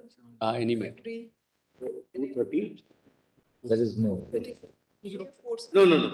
There, my lord says There is that that reference of... difference in any matter cannot be every matter. But we have not only, I have read it fully. Where We have also does, done. where does the majority refer to, sorry, I'm interrupting you. Where does the majority refer to clause 3 of Article 239 AA? What's 204, no? No, kindly see 204 at page 4768. 476. I'm sorry, 4772. 476. 4772. PDF page 477. 773.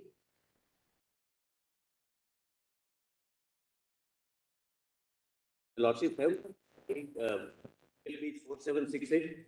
Yes. 768. We have Needs 473 now. 204 में problem. 4769. So, yeah. Just see 204 again, just read it. 204, my lord, I'll just. Drawing an analogy. Yes, my lord. While interpreting. Drawing an analogy while interpreting the provisions of Article 39AA3A and Article 239AA4 would reveal that executive power of the government of NCT of Delhi is coterminous with the legislative power of the Delhi Legislative Assembly, which is envisaged in Article 239AA3 and which extends. And which extends refers to the legislative power. Yes, yes. And which extends over all but three subjects of the state list. How? There is no discussion. Why only three? What is the meaning of insofar as? Not one line, my lord, not even. My lord,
Solicitor, we can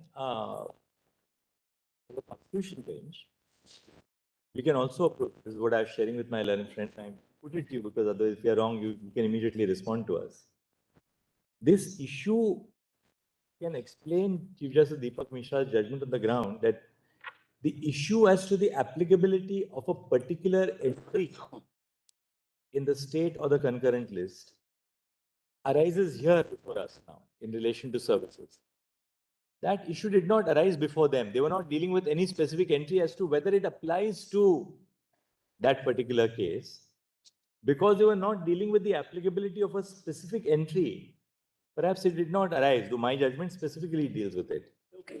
But perhaps Chief Justice Deepak Mishra didn't deal with it because we are not dealing with whether fire services will arise or services will arise or land revenue will arise or whatever.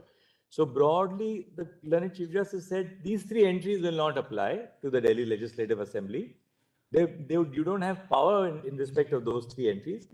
Apart from that, you have power over everything. There are two respectful submissions. Whatever your lordships are never wrong. No, nothing of the sort. No.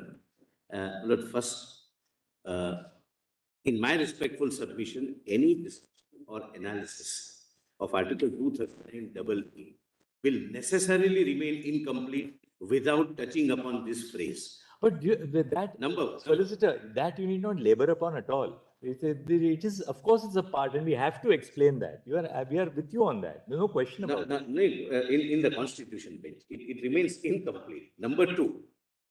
Now we have to decide what That is is the why, impact of the Mr. phrase. Mehta, what we are getting, can, despite this, correct? And in that case, the bench had no occasion to consider. We can consider and we'll consider it. That is Now we have to deal with it squarely. Would your lordships, for my satisfaction, come to para 217, how it is considered? There is only one para where this phrase finds. And Manoj, kindly bear, I'll just read. Subclause A of clause 3 of Article 239 AA establishes the power of Delhi Legislative Assembly to enact laws for NCT of Delhi with respect to matters enumerated in the state list and or concurrent list, except insofar as matters with respect to and which relate to entry 1, 2 and 8. Insofar as Manoj is here, but then where is insofar as? Even there it's not dealt with. Lord, 219. Lord, my relation wants me to read 21. I read 219. What you're saying is, See, to this thing, it is correct that with respect, what is the operation of insofar as is not a subject matter of this paragraph is what you're saying. To this extent, with respect to entries 1, 2 and 18, the statement as it stands is correct. If for specific, Therefore, that aspect is not considered here. for specific exclusions, Yes. it is correct. But Lord, kindly see now 219. So everywhere we get it only in that. See now 219. That is where Lord, the difficulty starts. Thus, it is evident from clause 3 of Article 239 AA that Parliament has the power to make laws for the NCT of Delhi on any of the matters enumerated in the state list and the concurrent list, and at the same time, the Legislative Assembly of Delhi also has the legislative power with respect to matters enumerated in the state list and concurrent list, except matters with respect to entries which have been explicitly excluded. actually, solicitor, let me formulate it like this. As a broad principle, the Parliament as well as as a broad principle, let me go step by step. Parliament as well as the state legislature,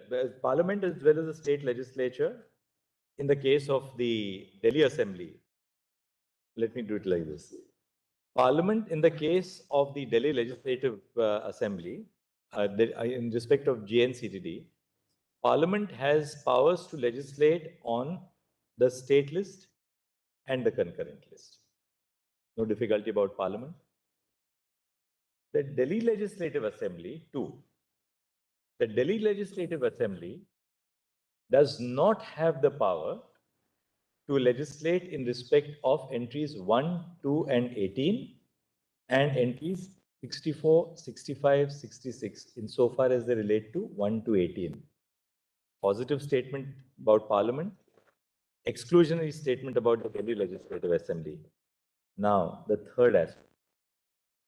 The Delhi Legislative Assembly has the legislative power to legislate in respect of all entries in the state list and in the concurrent list, insofar as those entries are applicable to union territories.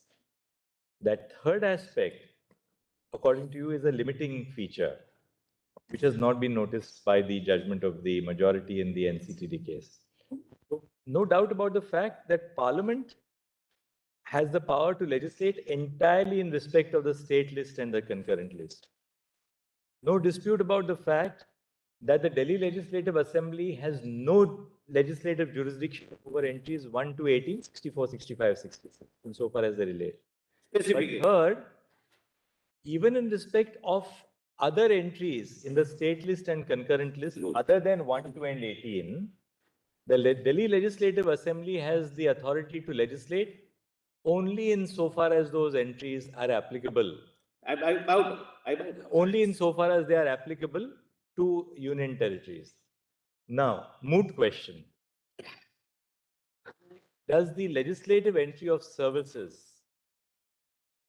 relate to the union territories? Are they implied expression, the implied expression. Are they applicable to union territories? But only, I bow down. Only last. Now there, Mr. Solicitor, we'll stretch your argument. Your argument is that you're not contending that the Delhi Legislative Assembly will not have legislative jurisdiction over services merely because entry 41 uses the expression state. Yes.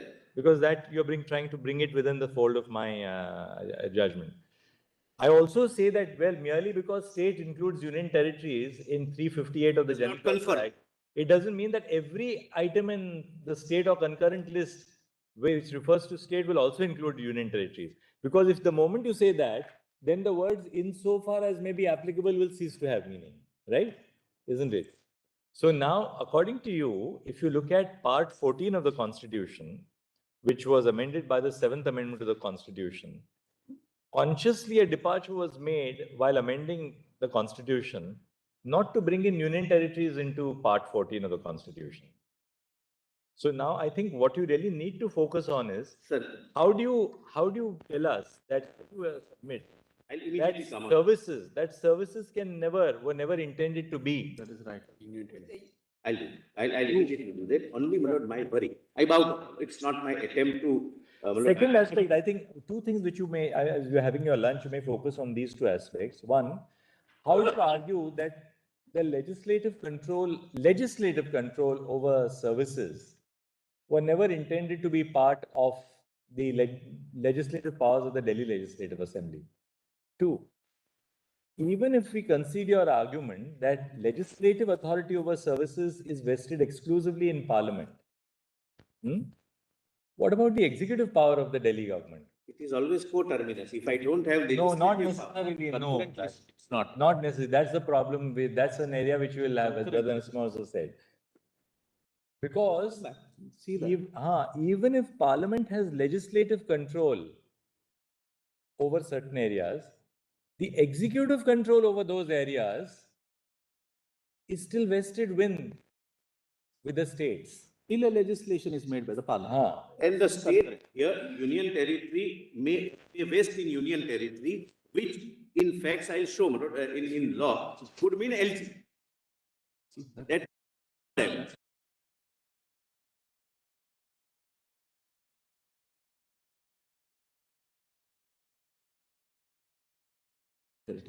You see, I'll tell you why. 162, and then we'll rise for lunch. Just see 162 of the Constitution. Huh?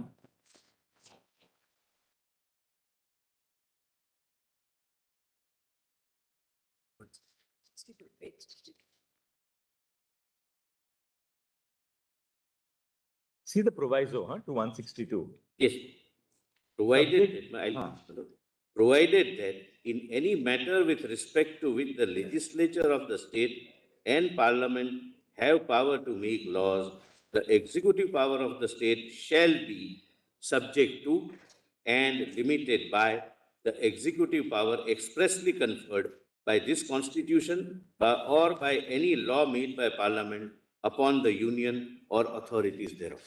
So I'll have to show this. That's my lord, what my lord Justice Narasimha, my lord. And you have to point out another thing, that so far as the other union territories are concerned, correct, how the executive functions are being carried out. Through administrator. I'll show that. That is what ultimately. Please. But suppose a subject is exclusively entrusted to Parliament, right?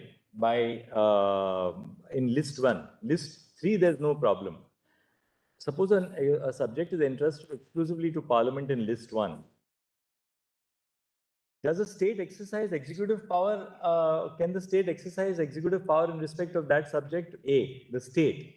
If the parliamentary law so delegates, for example, Lord, some transfer of property act, citizenship act, central law in list 1, but they say that will be enforced by the collectors of the district who are the under the state. And in the case of a union territory like Delhi, LG, I'll show my lord the GNCTD Act scheme. LG is the, my lord, the authority. we'll connect. Okay. So that now getting to the court.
Solicitor, we'll now go back to your written submissions.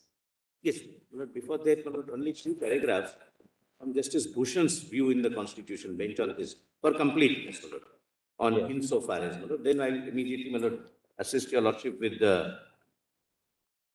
But if your lordships can come to paragraph 01. So can you just give us the paras which read from Justice Mishra's judgment? 500. Which will just give us that, not, we don't need to read them. Your lordships wanted Justice Mishra's paragraph. Paragraphs only. Yes, ma'am. 284.14. Paras, 4. Yes, my lord, it is 284. 284.1. 171. 217, 222, 245, and the conclusion 284.14 and 284.15.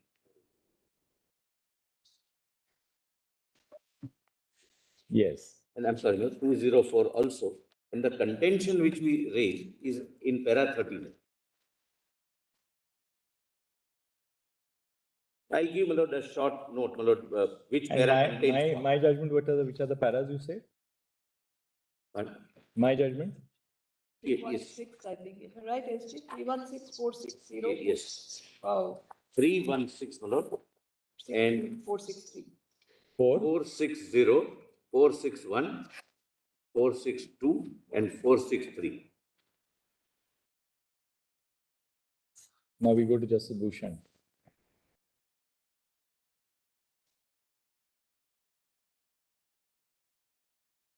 Paras, Lord, 4, which, At page?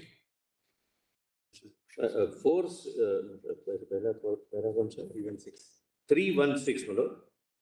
That is at page, my lord, I'll give the pagination. Even more than a minute. And the lord says, give me a minute.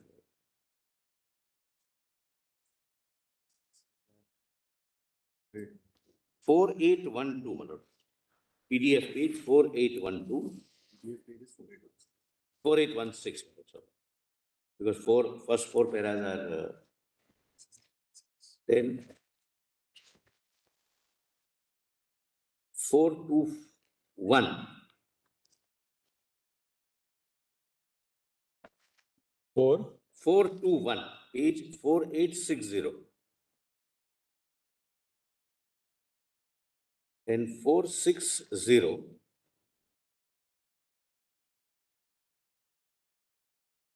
That is 1 page. 4860. 4860. And 460. 460 is 4882. And 463, 4886. Yes. Incidentally, my lord, if your lordship would like to, my lord, mention, my lords, the Chief Justice of India was also pleased to quote the transaction of business rules, which I read yesterday, that Yeah. my lords would find, my lord, in para 407 at 4854 and para 424 at page 4862. Yes. My lord, on the same, the two paragraphs of my Lord Justice Bhushan's judgment, my lord, Bhushan's view. Para 500, my lords. 490, my lords. 4901. Page. 4901, my internal page is 755, judgment page. Para 490. No, 500. 500. 4901. At 4901, I'm obliged to let you.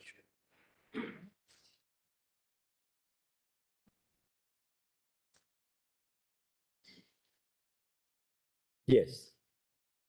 It is submitted that even when Article 239 AA3A stipulates that Legislative Assembly of Delhi shall have the power to legislate in respect of subject matters provided in List 2, Sorry, where are you reading? I'm sorry, para 500. Very good. Thus, my Lord Justice Shah has. It is submitted that even when Article 239AA(3)(a) stipulates that Legislative Assembly of Delhi shall have the power to legislate in respect of subject matters provided in List 2 and List 3 of the 7th schedule of the Constitution of India, it specifically restricts the legislative powers of the Legislative Assembly of Delhi to those subject matters which are applicable to Union territories. The Constitution envisages that List 2 and List 3 of the 7th schedule of the Constitution of India contain certain subject matters which are not applicable to Union territories. The intention of the Constitution makers is that even when the subject matters contained in List 2 and List 3 of 7th schedule become available to the Legislative Assembly of NCT of Delhi, the subject matter in the said list, which are not applicable to Union territories, would not become available to the Legislative Assembly of NCT of Delhi and would be beyond its legislative powers. Article 246(4), then it may not be relevant. But there is one more parameter.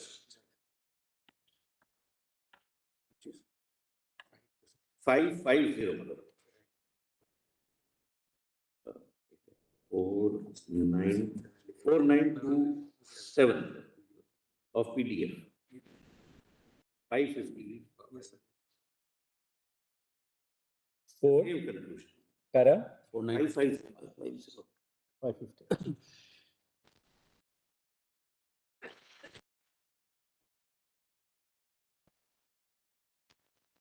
Compilation page is 4923. At para 559, 550. 550. 550.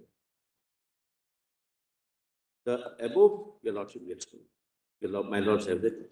The above provision makes it clear that the Legislative Assembly shall have the power to make laws in respect of any of the matters enumerated in the state list or in the concurrent list, insofar as any such matter is applicable to Union territories, except matters so and so. So this is the conclusion, my lord, strictly as per the text of the article. This is what he's saying. Non-sequitur. 551, 552, I'm not reading it. It's the same. Next two paragraphs, my lord. But 552, my lord, may give a little nuance. A look, 552. A look at the entire entries in list 2 and 3 indicates that there is no mention of Union territory. A perusal of list 2 and 3 indicates that although in various entries there is a specific mention of state, but there is no express reference to Union territory in any of the entries. For example, entries so and so. I am not relying upon it. I will already say. The above phrase, insofar as any such matter is applicable to Union territory, is inconsequential. The reasons are twofold. On the commencement of the Constitution, there was no concept of Union territories, and there were only Part A, B, C, and D states. After 7th Constitution Amendment, their first schedule, as well as Article 2 of the Constitution, were amended, which included mention of Union territory in Article 1 as well as first schedule. Thus, the above phrase was used to facilitate the automatic conferment of power to make laws for Delhi on all matters, including those relatable to state list, etc. State list and concurrent list, except where an entry indicates that its applicability to the Union territory is excluded by implication or any express constitutional provision. What your lordship? So that, right. So the distribution also takes the same view that the Same use view, of the my word lord. state doesn't matter. The reason why state came in was because originally there were no union territories at all before the 7th Yes, Constitution. my lord. Now, one submission of Dr. Singhvi, my lord, which I may, my lord, at the outset deal with and then come to services. The submission was that why insofar as is mentioned, so that every time the Constitution is not required to be amended.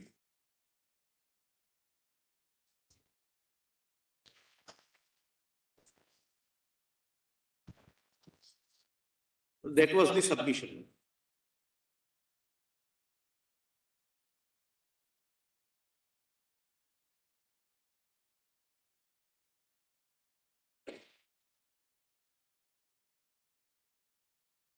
Yes.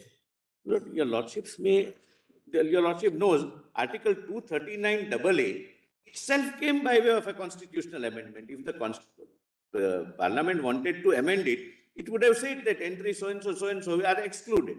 So they wanted it, my lord, in a contextual form, that some entry may, under some circumstances, fall within, may be applicable to union territory, may not be applicable to union territory. It will be decided. Now, before we deal with services specifically, what is your submission? How do you interpret the phrase insofar as is applicable? I mean, what is the test which we should apply? Yes. Lord, my respectful submission is that so far as services are concerned, my lord, and insofar as, my lord, I am referring only to services. No, independent of services. How do we decide whether that entry is, that matter is applicable or otherwise? To Yes, your lordships, my lord, would test whether a particular subject, particular matter, not entry, but the particular matter can ever be within the domain of the union territory or not. As a class, not Delhi, as opposed to federating states.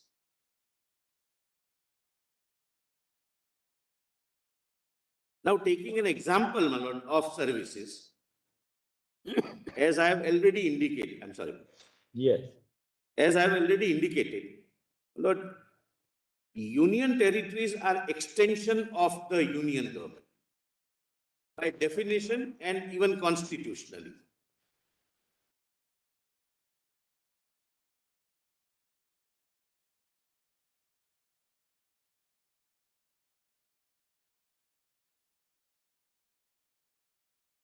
The very purpose of creating one particular geographical area as a union territory by itself suggests that the union itself wants to administer that territory, meaning thereby through its own offices.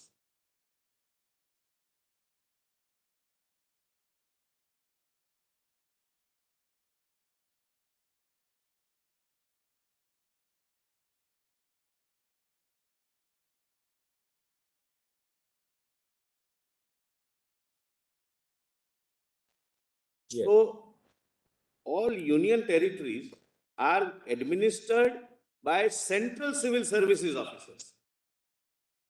And they are all central government officers.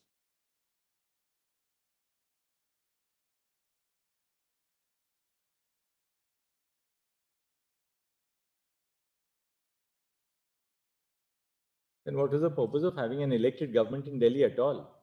Yes, I'll just answer that. If the administration is to be carried out only at the beck and call of the central government, No. why have an elected government? I bow down. I'm kindly, my lord, distinguish two things, my lord, and that everything will fall in place. The functions of the officers and administrative or disciplinary control of the officers. I'll just illustrate, my lord. When a central service officer, IAS officer or Denics officer, is posted, say at Dadra Nagar Haveli or in this case Delhi, as say particular commissioner where he is empowered, he is entitled to, or he is under an obligation of issuing licenses, then he will be guided by the policies of the state government. He will be I have shown the terms, the transaction of business rules. He will be answerable to his minister.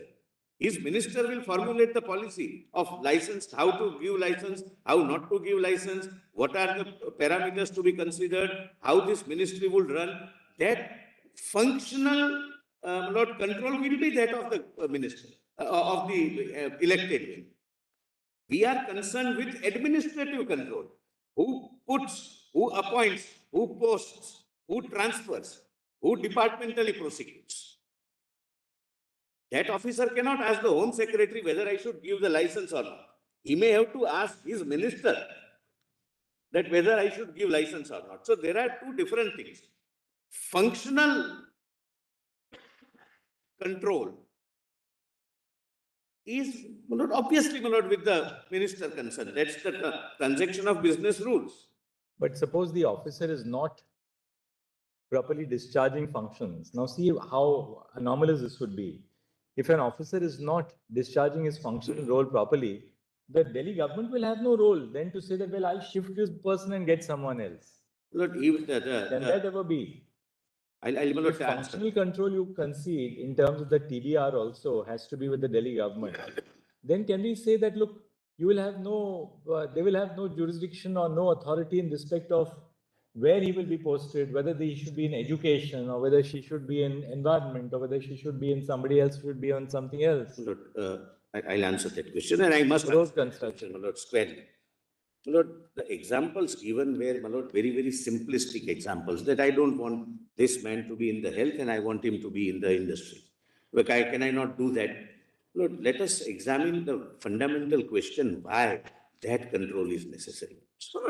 Suppose the central government, as per the rules, my Lord, which I will show, posts a particular officer as industries secretary or secretary environment or any other secretary. Delhi is the capital of the country. But I'm sorry, but this maybe really, Lord, going to the root of it. Lords, we have neighboring states. Capital has neighboring states. And maybe as per the policy of the Delhi government or irrespective of the policy government, he starts having a non-cooperation with some secretary dealing with the similar department in, say, Punjab or Haryana or Rajasthan or UP, continuously. Suppose Haryana person, Home Secretary, is dealing with, say, terrorism or dealing with some act, and this man never cooperates. Lord, would it not be imposing a question to myself necessary for the state government to say that no, you remain there, but you are shifted to health? Suppose health secretary, maybe as per the policy of the government or as per his own whims, start acting in a manner that there is an epidemic, either spread of an epidemic, there can be a policy, but not, there is an epidemic or pandemic, and some actions are not taken for some reasons, which might have an all India implication. The state government must retain its control. And if there is a bona fide reason that this officer misbehaves, this officer is not suitable for the post, this officer has committed misconduct, then disciplinary authority is undisputably, as per law, the Ministry of Home Affairs. You just indicate the law, LG, that you transfer this officer, and LG is under an obligation to forward it to the cadre controlling authority. That's how the scheme has worked so far. Lord, I have the list. Whenever, Lord, there was a request from the minister that either appoint somebody from bringing from somewhere to my department or transfer someone, LG is just intimated in writing and necessary actions are taken. But as a law, as a constitutional proposition, Lord, that power is retained with the central government by LG as a representative of the President of India because you are administering the capital of the country. I am not on functional control. In the reference is made to the cadre rules. You will have to, in your own way, you tell us. I will. The 11A rules. Then when the postings are to be made, yes, the cadre rules, once the allocation is made to a particular state or a union territory where state is defined to include a union territory. Once the allocation is made, the rules say that the postings are to be left to the state. That is one. You address us. I'm sorry. On that issue. My apologies. Flagging that. Dr. Singh, on the other hand, also said that postings will vest in me as a state, but the union could continue to have the disciplinary authority. So therefore, we have a duality. In IAS, we know invariably the cadre controlling authority is always the union because DOPT will control that. But with respect to the postings, assignments, invariably happen by the chief secretary or GID department. How does states? Yes, I'm sorry. Tell us the distinction as against a state in a union territory, number one, first layer, and as against union territory so far as NCT is concerned. There is a further difference there. Yes. In your own way, you'll have to answer that question. Lord, I just let me answer that first. Lord, kindly come to my written submissions. Now, while you're at it, Mr. Mehta, also vis-a-vis other UTs, is that how you're doing it? Same thing. Yes, I can make that statement. Through administrator. In Delhi, the difference is administrator's nomenclature is LG. But he is not a governor in that sense of the term constitutionally. He is an administrator. He is an administrator, having the powers of the administrator under Article 239 of the Constitution. But answering that first, since it fell from your lordship's. The scheme under the administrative infrastructure in India is this. All India service officers are appointed under the All India Services Act. There are several All India services, Indian Administrative Service, Indian Police Service, Forest Service, etc., etc. The examination is, my lords are aware, conducted by the UPS. The moment, my lord, I clear the examination, I will be given the option of choosing my cadre. I can choose my home cadre. Somebody may choose some other state, etc. There are three options to be given, which is not relevant, my lord, for the present purpose. Just, my lord, I am giving an idea. And depending upon my ranking in the list, I get the cadre. One of, my lord, all are state cadres, except one. That is called Egmut cadre. And Egmut cadre, my lord, includes Andaman, Nicobar and all that. Arunachal Pradesh, Goa, Mizoram, Andaman and Nicobar, Chandigarh, Daman and Diu, Dadra and Nagar Haveli, NCT Delhi, Lakshadweep, Puducherry, Jammu and Kashmir and Ladakh. So this is, my lord, a joint cadre, and therefore if I am allotted Egmut cadre, I can be transferred only in one of these. Right. Lord, UT or the state, Lord, because Arunachal subsequently became state, Goa became state, Mizoram became state, rest are still UT. So I will be appointed in some of these, my lord, states only and not outside.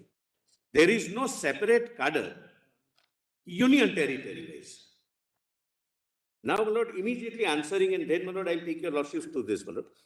But broadly, my lord, kindly bear one factor in mind. So far as Delhi administration is concerned, there are three layers, there are three tiers. First is All India Service. Second is DENIX. DENIX, my lord, stands for Delhi, Andaman, Nicobar, Lakshadweep, Daman and Diu,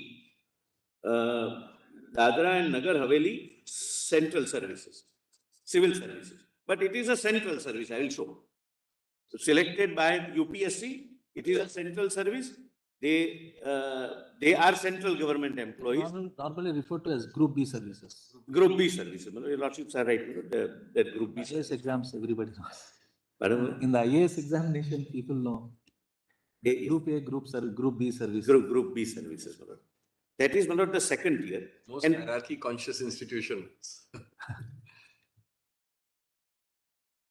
yeah, those who are selected in Group B, then again they attempt and try for Group A, etc. And the third tier is what is called DAS, DASS, Delhi Administration Subordinate Services. That is, my lord, Group C services and C and D services. Now the appointment is, my lord, for first two tiers, the appointment is made by UPS. the UPSC.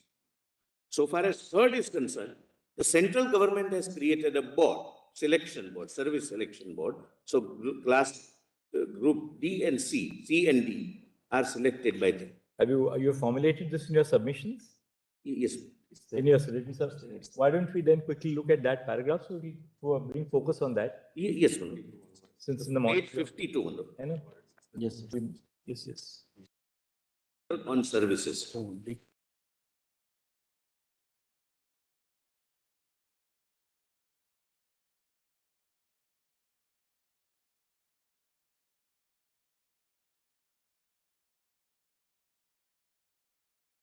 Page number, sorry. Lord, if your lordship don't mind, kindly come to page 55. 50? 5. But before that, if your lordships can just take the constitution, the chapter of services. Lord, part 18, start, 14, Lord, starting with 308, article 308. Your lordships are dealing with a question as to whether services and state service commission can fall within NCT of Delhi or not. Lord, kindly, my Lord, this is slightly crucial. If I can show that there cannot be a state public service commission in NCT of Delhi, your lordships would not bifurcate entries that half entry is available and half is not available. Correct? No, that's a settled law of constitutional interpretation. Now, kindly see 308. I have already, my Lord, indicated this in the beginning. In this part, unless the context otherwise requires, the expression state does not include the state of Jammu and Kashmir. I have already said this was same 7th Amendment where union territory was introduced, and therefore the legislative parliament has consciously not used the word union territory here. Now see 309, which I have already read. Now kindly come to 315.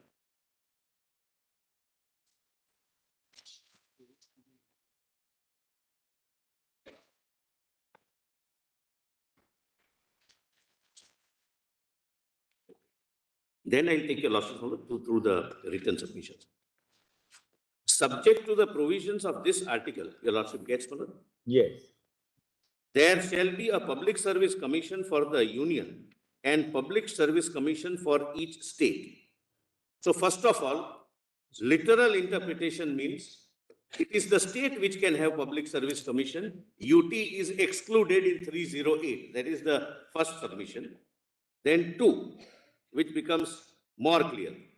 2 or more states may agree that there shall be one public service commission for that group of states, and if a resolution to that effect is passed by the House, or where there are 2 houses, by each houses of the legislature, those states, Parliament may by law provide for the appointment of a joint state public service commission referred to in this chapter as joint commission.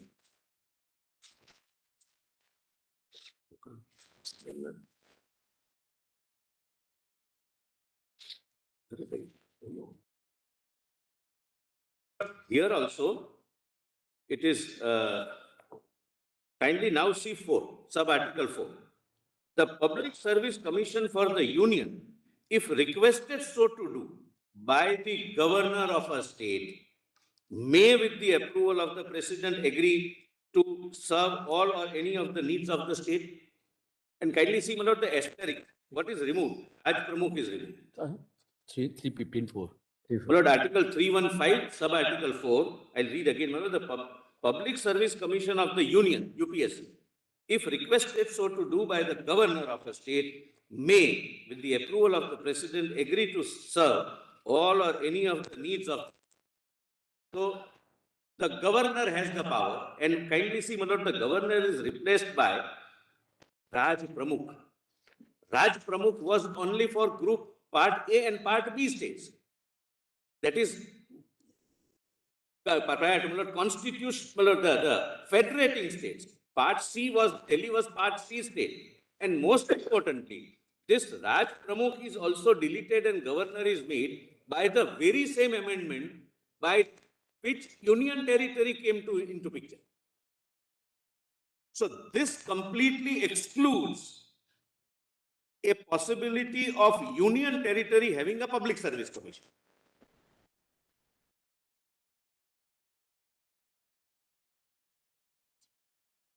Now kindly see, my lord, 316. 1 minute. Lord, I hope, my lord, I am able to make myself clear.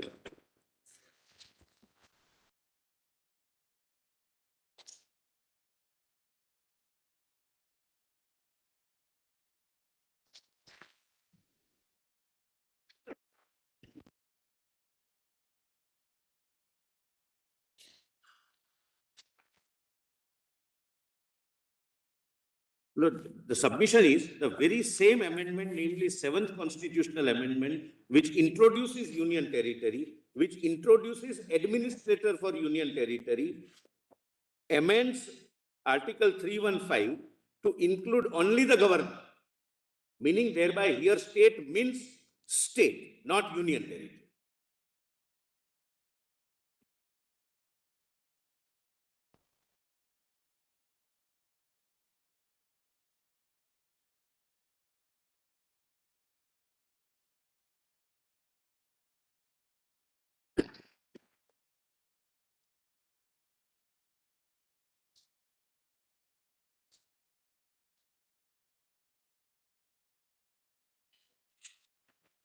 Yes. Correct? Now, 316, only one, sub-article 1. The chairman and other members of a public service commission shall be appointed in case of union commission or joint commission by the president and in case of a state commission by the governor. There is no provision for administrator appointing the chairman because there cannot be a service commission for the union territory.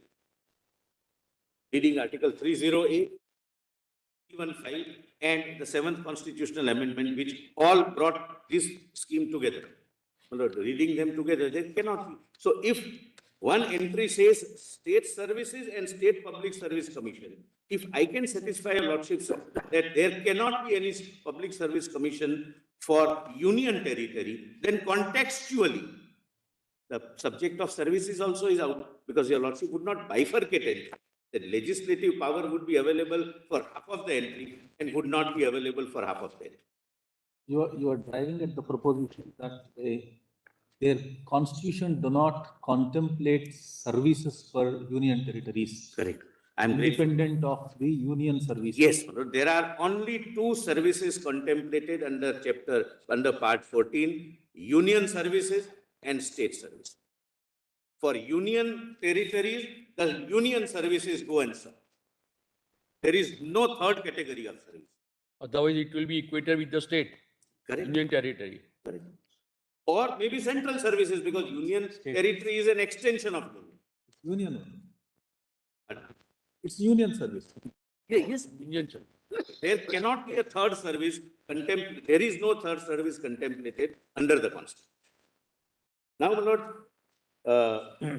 quickly answering, my lord, kindly come to the rules itself, rather than going through my, lord, written submission, which I'll immediately, my lord, quickly go through. But I want to answer that 11A question, my lord, which my lords have very rightly flagged. But first, let me show, my lord, then I'll go, my lord, in a reverse chronology. First, my lord, I will show Das.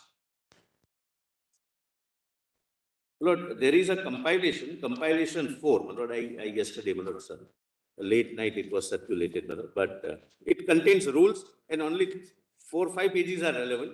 Rest your lordship may ignore.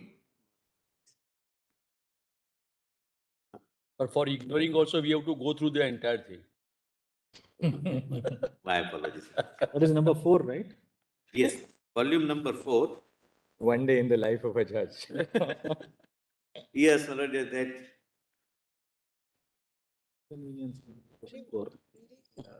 Lord, I am reading item number 9, NCP of Delhi, Dainik rules. 142, page 142. My lord, the Chief Justice, my lord, very kindly put the query. Where is the power of appointment? From where do I get it? Who appoints? Therefore, my lord, I am going by, my lord. Das first, my lord, I'm sorry, page number I am giving wrong. 188. 188. 188. You said 140. 188. Item number 11, my lord, PDF page would be 200. I'm sorry, 190. 190. English. There is the English version. No, continuation. 200. Okay. It's all, English version starts at 200, Mr. Solicitor. 202, my lord. Here, look, this is class CND. Yeah, Das, Delhi Administrative Subordinate Services. And these are, my lord, the Is this a feeder category for For Danix, Is that a feeder? and yes, and Danix is feeder category for all India services. But there is a maximum limit prescribed 30% or 33%. 33%. It cannot cross that, Lord. Otherwise, direct recruits up to 67% and from the feeder cadre by promotion 33%. These rules may be called the Government of National Capital Territory of Delhi subordinate service rules, but made by the central government, not by the state government. Definitions. Lieutenant Governor means Lieutenant Governor of the NCT of Delhi appointed by the President under Article 239. Then appointing authority in grade 1 and grade 2 means the Chief Secretary, and in relation to grade 3 and grade 4, the heads of department concerned for the purpose of these rules.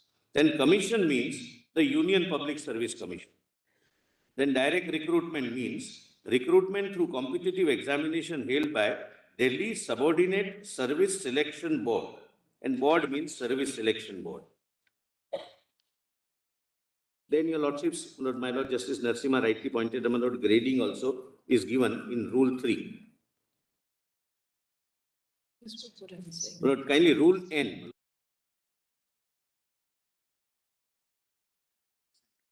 Rule 10. Cadre N, 2N. Cadre controlling authority means the services department of the government of NCT of Delhi. But like DOPT in the center, there is a service department in GNCT. In other states, it's called GAD, General Administration Department. They take care of service related.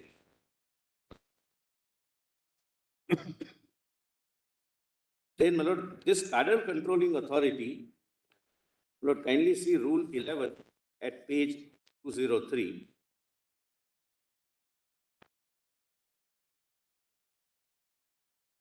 The cadre controlling, your lordship gets at the foot 11, Rule 11.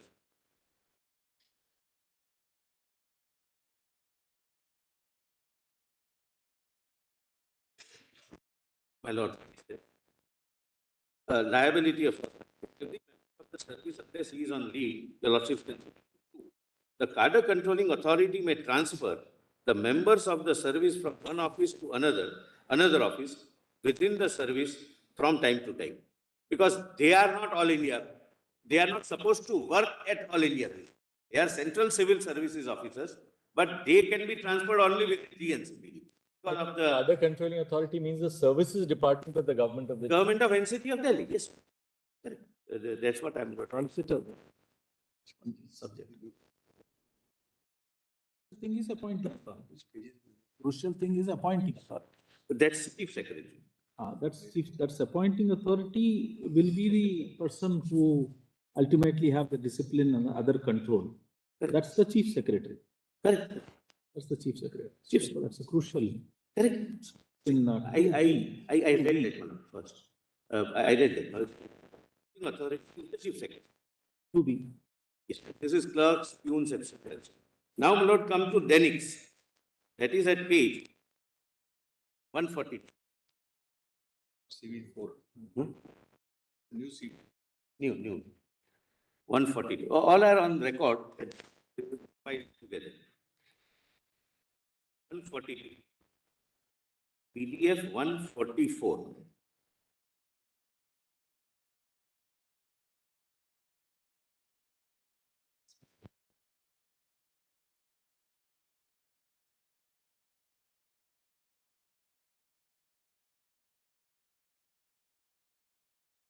Does your lordship get may read? Lord, kindly see what this is again, my Lord, Government of India, Ministry of Home Affairs, in exercise of the powers conferred by the proviso to Article 309 of the Constitution and in supersession of so and so, except then these rules are framed. Kindly come to 2A. Administration means the government of NCT of Delhi in respect of National Capital Territory of Delhi and Union Territory Administration in respect of Union Territories of Andaman and Nicobar Islands, Lakshadweep, Daman and Diu, and Dadra and Nagar Haveli. Now kindly, my Lord, turn the page over. Administrator. Administrator means, Lord, LG for Delhi and administrator for the rest. Means the administrator appointed under Article 239 of the Constitution for the Union Territories of NCT, Andaman Nicobar, so and so, so and so. Appointing authority in relation to any grade means authority empowered under the Central Civil Services classification, control and appeal rules to make appointments to that grade.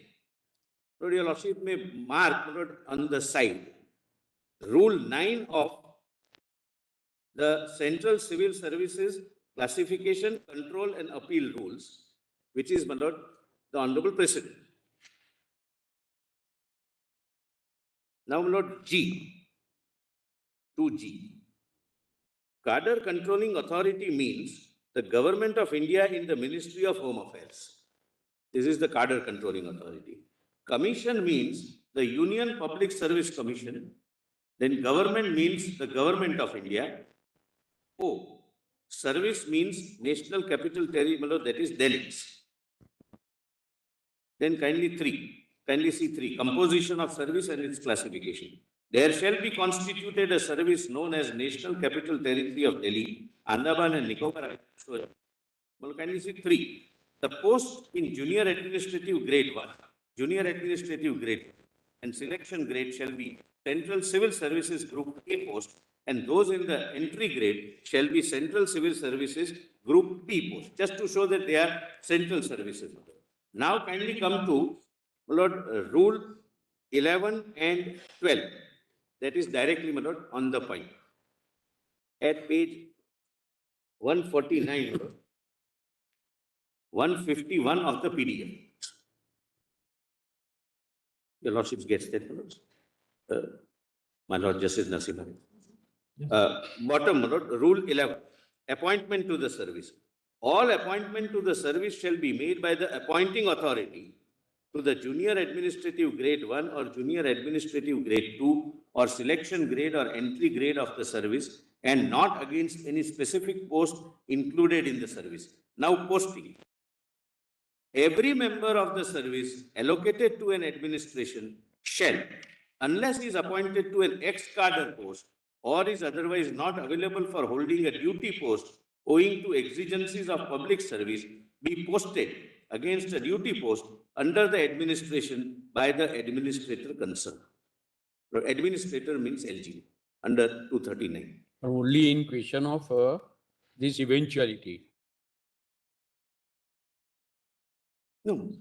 Please see, every member of the service. Every member of the service allocated to an administration shall, unless he is appointed,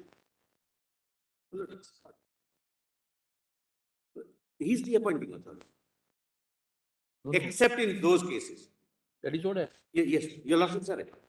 Except in those exceptional cases, is the administrator, namely LG authority. Then 30.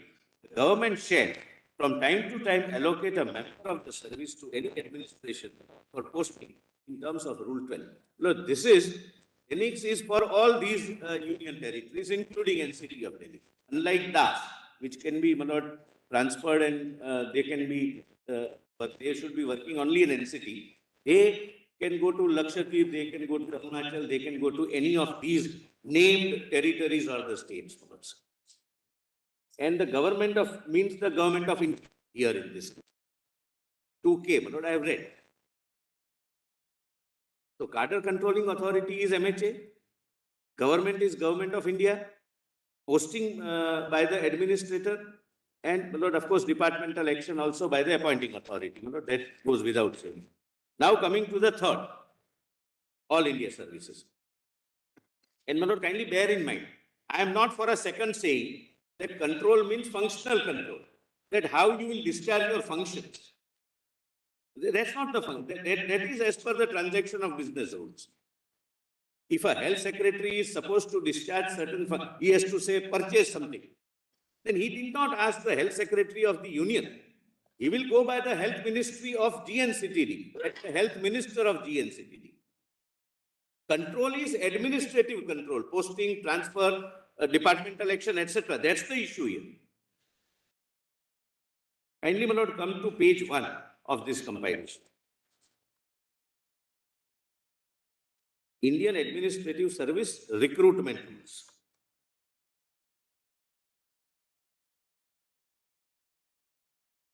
Page? Page 1, the first page of the compilation. Maybe 3, not PDF, volume 3.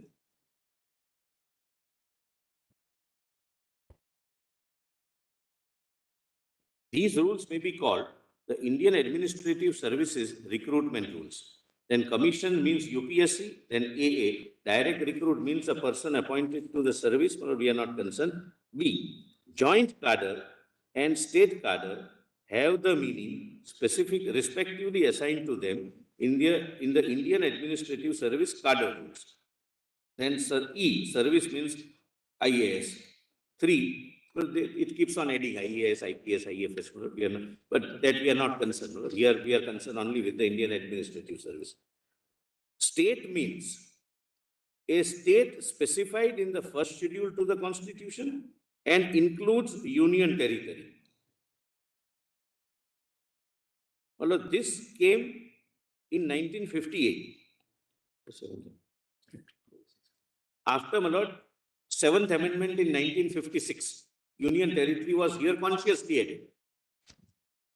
Then state service means, kindly see, all are central services, no specific service, my lord, for individual union territory.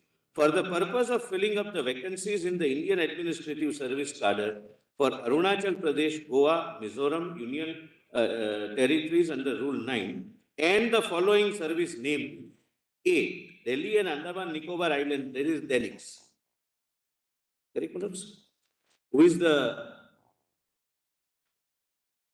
that is the state civil service. That's how it is named, but it is a central civil service for all purposes. Correct, madam? Then kindly see H. State government concerned in relation to a joint cadre shall consist of persons recruited to the service in accordance with provisions of these rules. Then, my lord, 4.2 may be relevant, my lord. Subject to the provisions of these rules, the method or methods of recruitment to be adopted for the purpose of filling up any particular vacancy or vacancies as may be required to be filled during any particular period of recruitment shall be determined by the central government in consultation with the commission and the state government concerned, but in case of joint cadre. Similarly, my lord, B is the strength, number of persons to be recruited. My lord, what happens is, my lord, before the advertisement is issued, my lord, all states are consulted that what are your requirements, what are your vacant positions, and thereafter, my lord, making that assessment. That is the consultation, my lord, which the central government does. My lord, since inception, my lord, the advertisements are issued and UPSC creates conducts the examination. Then, my lord, kindly come to Rule 7. Recruitment by competitive examination. A competitive examination for recruitment to the service shall be held at such intervals as the central government may, in consultation with the commission, from time to time determine. Then, my lord, recruitment by promotion. Lord, I have already said, I need not labor much because it's not directly concerned and there would not be any dispute.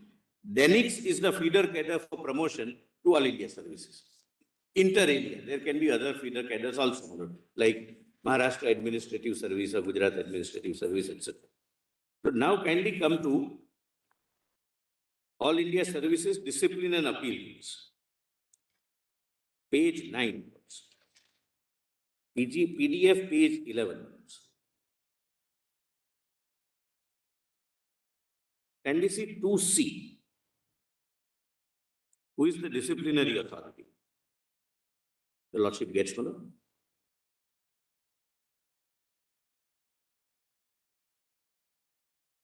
May I read? Yes.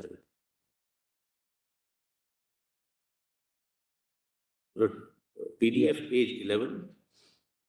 The All India Services Discipline and Appeal Rules. 2C.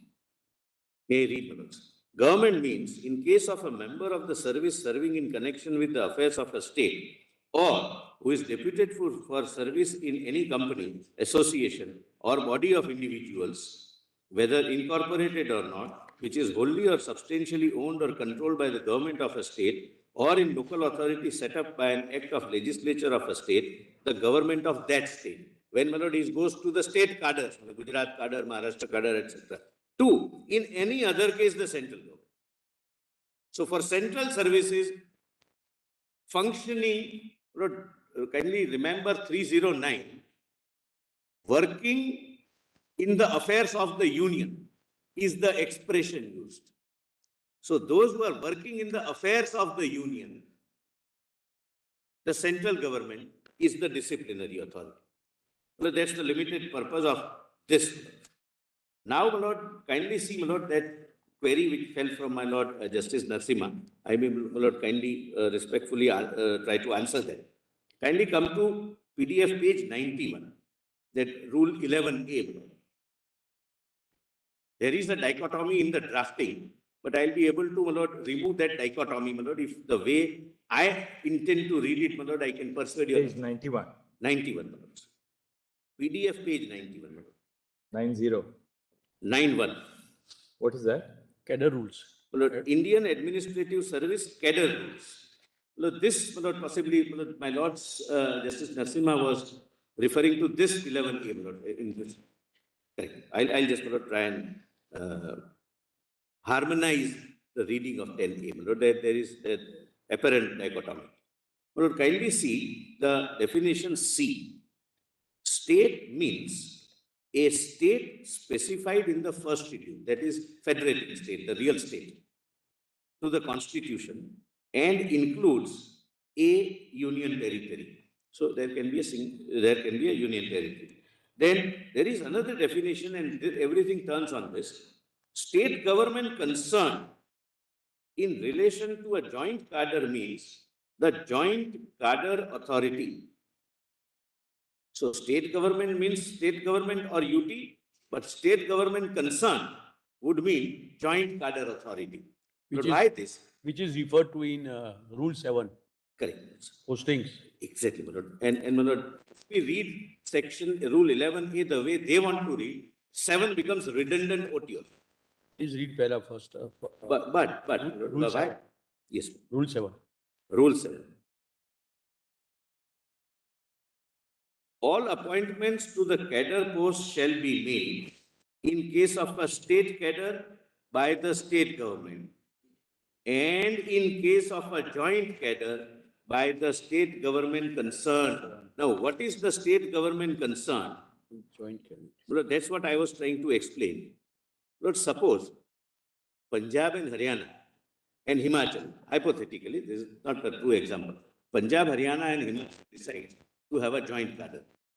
And there can't be 3 states who work as a joint cadre. So they would designate one as state government concern. In case of a joint cadre, state government concern by the definition is only for joint cadre. Similarly, in case of Union of India, joint cadre is the central government through MHA that your lordships would find at page 213, the rules of business of the central government. Kindly come to page 213, 215, my lord, of the PDF page.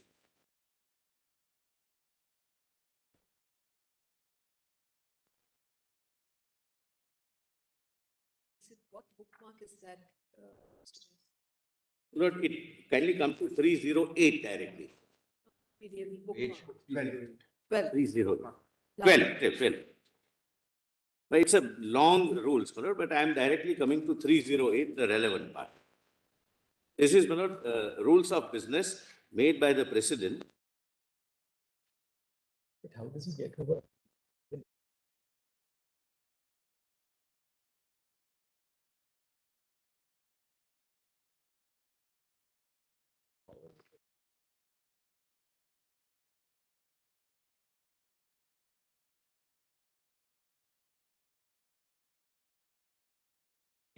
States. I'll read 11A first. Sir. Yes, 11A is, Yes, sir. But kindly take it that for postings, the state government concern is Union of India through MH. Kindly take it for the time being. I'll come to 11. Kindly come to 11. Authority to exercise certain powers in respect of members of the service serving in connection with the affairs of the states constituting a joint cadre. My Lord, in the context, this is joint cadre of the states as we understand. Your Lordships have said,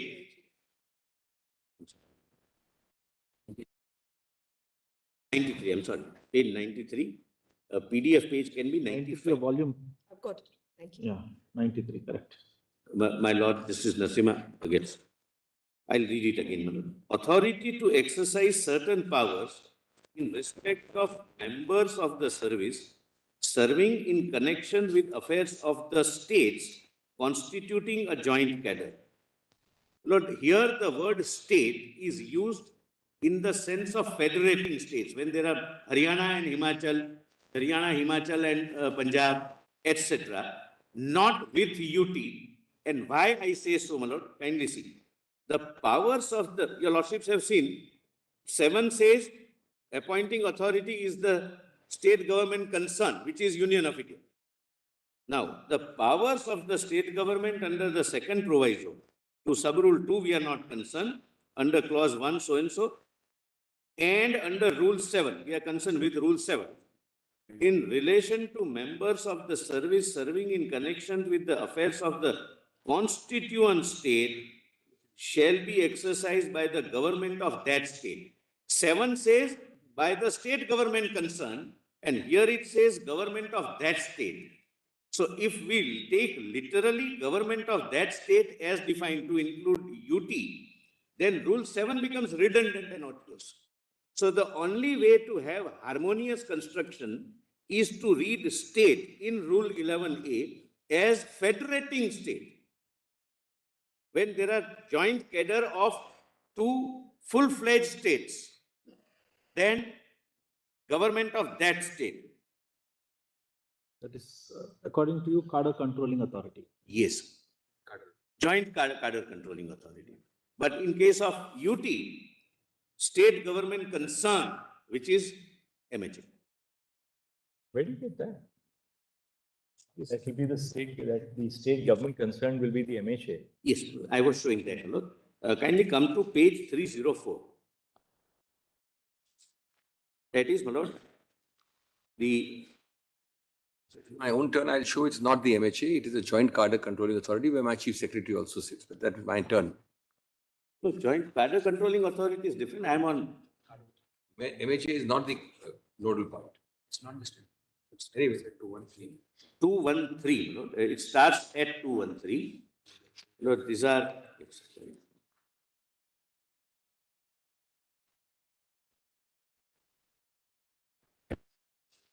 I'll come to that joint cadre control. Your briefing is a little earlier than what I suggest. Asking the page number, I'm not interrupting. No, you can interrupt. But 304. 304. 304. 304. At 306, my lord. Home Ministry of Home Affairs, my lord. Tell me the page. 304, but PDF page 305. 306, I'm sorry. PDF 306. Serial number? No, the top is Ministry of Home Affairs within bracket Grih Mantralaya. Sorry, India not. Yes, 304. In the index, it's not there, but it's there. Yes. Page number mein to hai. Yes. Ministry of. Lord, these are the powers delegated by the President of India in exercise of the constitutional powers under the rules of business. Your Lordships are aware, rules of business are made by the President. Kindly come to, my lord, 307. 308. There is a number to this. That first page is missing. Pardon? What are these rules called, solicitor? Look, these are rules of business, Rules of business. allocation of business. So Allocation of business rules normally. Yes, my lord, page 210. 213, I'm sorry, 213 or 217. 215, sorry, there is a 215. 215. Can you see, my lord, the government of India within bracket allocation of business, bracket over rules, 1961. That's right. Correct, my lord? This is a part of that. 308 is a part of these rules. 2 and 3 years. Application. Lord, kindly see 3, Roman 3 at page 308. Union territories. Page 308. Yes. What are the subjects which are which are given to the Ministry of Home Affairs by the President? Union territories. 7. Union territories with legislature. A. National Capital Territory and City of Delhi. All matters falling within the purview of the Union government in terms of provisions contained in Part 8 of the Constitution, insofar as these are applicable to the National Capital Territory of Delhi and the Government of National Capital Territory of Delhi, excepting matters with respect to entry 18 of the state list and all such matters as have been specifically assigned under these rules. So first, my lord, if your lordship takes the view that services fall within union, the power, my lord, then 1 would be the relevant clause. Then I'll read first. All powers and functions of the central government as per provisions of the MCD Act. Your lordship may kindly skip. B, your lordships may kindly skip. That's for Puducherry. A, making of regulations under Article 240 of the Constitution for peace, etc. Your lordships can directly come to D. General questions relating to public services in the union territories and service matters insofar as these fall within the purview of the state governments relating to not all service matters of union territories. Service matters insofar as these fall within the purview of the state government relating to the officers of Indian Administrative Service and Indian Police Service serving in connection with affairs of the Union territories. NCT of Delhi, Andaman and Nicobar Islands, and that is DENIX, and Puducherry Civil and Police Services. It's a civil service, but known as Puducherry Civil Service. And E is appointment of lieutenant governors and administrators in the UTs. So all service matters, my lord, for UTs with regard to IAS, IPS and DENIX is, my lord, MHA. So this is Union of India's allocation of business rules. Correct. Made under section article Yes. I think executive. 60 of 72. There. The lordship will give me money. All state governments also have this.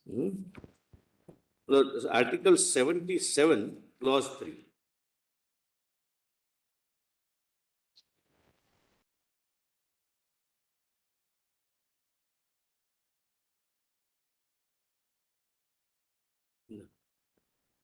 Yes.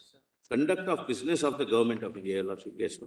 All executive action of the president. 3. The president shall make rules for more convenient transaction of the business of government of India and for allocation amongst ministers of the said business.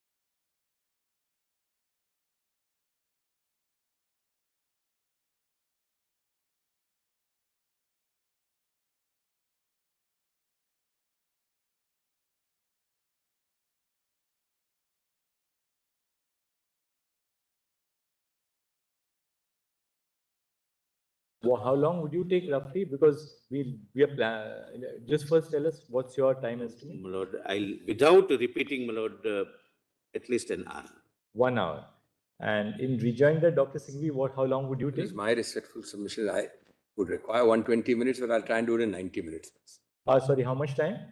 Well, it's 1.5 hours. I want 2 hours. 1.5 hours. I want 2 Otherwise, hours what? actually, And Malad. solicitor, you are saying 1 hour, outside limit 1 hour. 1 hour, my lord. Your lordships have No, seen, no, I have we're not repeated pushing, it. Mr. Solicitor, we're not pushing you into a corner. We just, so that for our own logistical thing, I was talking Yes, to my yes, yes. colleague. That's all. So 1 hour, you'll wrap up, no?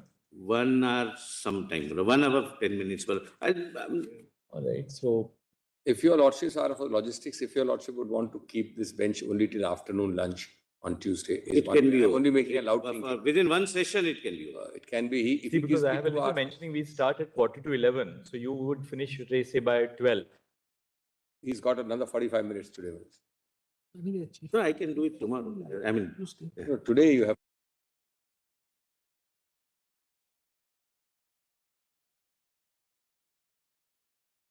To finish today? Just 10 minutes. 1 hour from now. this is a new topic, my lord. Let me, my lord, finish on Tuesday, my lord. Unless, my lord, your lordships are otherwise occupied or something, my lord, there is some inconvenience. No, because we wouldn't like to give a break in a constitution bench Yes, yes. matter, because if we suppose keep it after 2 weeks, then the matter is the gone. purpose We want is to gone. complete start to finish in a constitution bench. I normally do that even in regular matters, I but know, your lordships. Because this is a matter of the moment.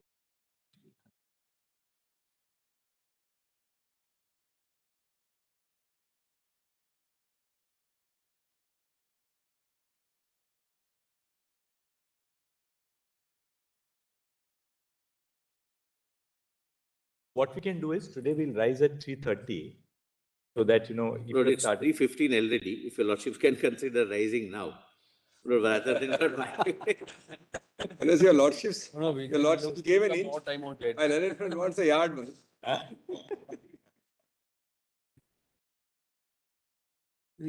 I have Order never. controlling authority is here. Madam, Order controlling authority is there. yeah, yes. And there is no joint cadre there. No joint Single cadre controlling. We have joint cadre controlling. So then in a wrap up for what you have covered so far post lunch, what is it that you're trying to then, what's the submission? How would you formulate it? Malud, there is one more suggestion, Malud. Mr. Salve sent a message that if he can be given for 20 minutes today, Malud, then he For can. what? For what? We have not who? No, he is for the, Malud, this We are not- Denics and IAS officers as well. That application. Intervention in a constitution bench. Solicitor, you are here now. Intervention in a constitution bench, your lordship doesn't allow like this. What employee? No, Last day, my lordship has had 2 years of dates before the earlier predecessor bench of my lord. We don't fight on this, Malud. We don't fight. I'm not telling you. I'm He talking about- mentioned, Malud, your lordship said, we'll hear you. What that's all. intervention? I mean, an officers now, No, on a question of law, Malud, not that he will. Then your lordship, You're there, you're so many people intervening this side, that side. You are there. I'm supposed to assist your lordship. Malud. Your lordship will then have somebody this side, then that side. That's not the point. So many people can intervene. Let's not. So then what we can do is we'll, 1 second.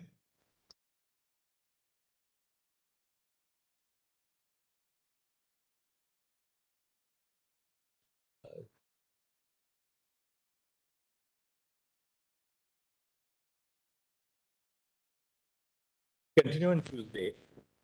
First on board, we'll continue with the CB. We'll on break. Obliged. Yeah, office. Tuesday. Do that actually. My courtmasters are very smart people.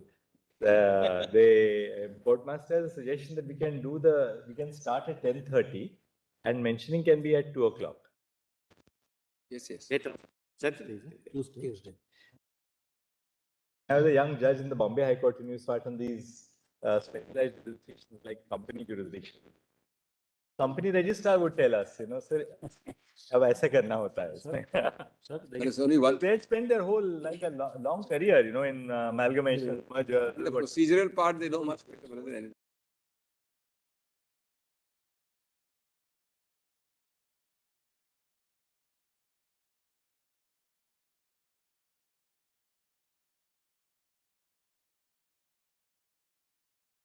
Master, my lord, Justice Shah would know.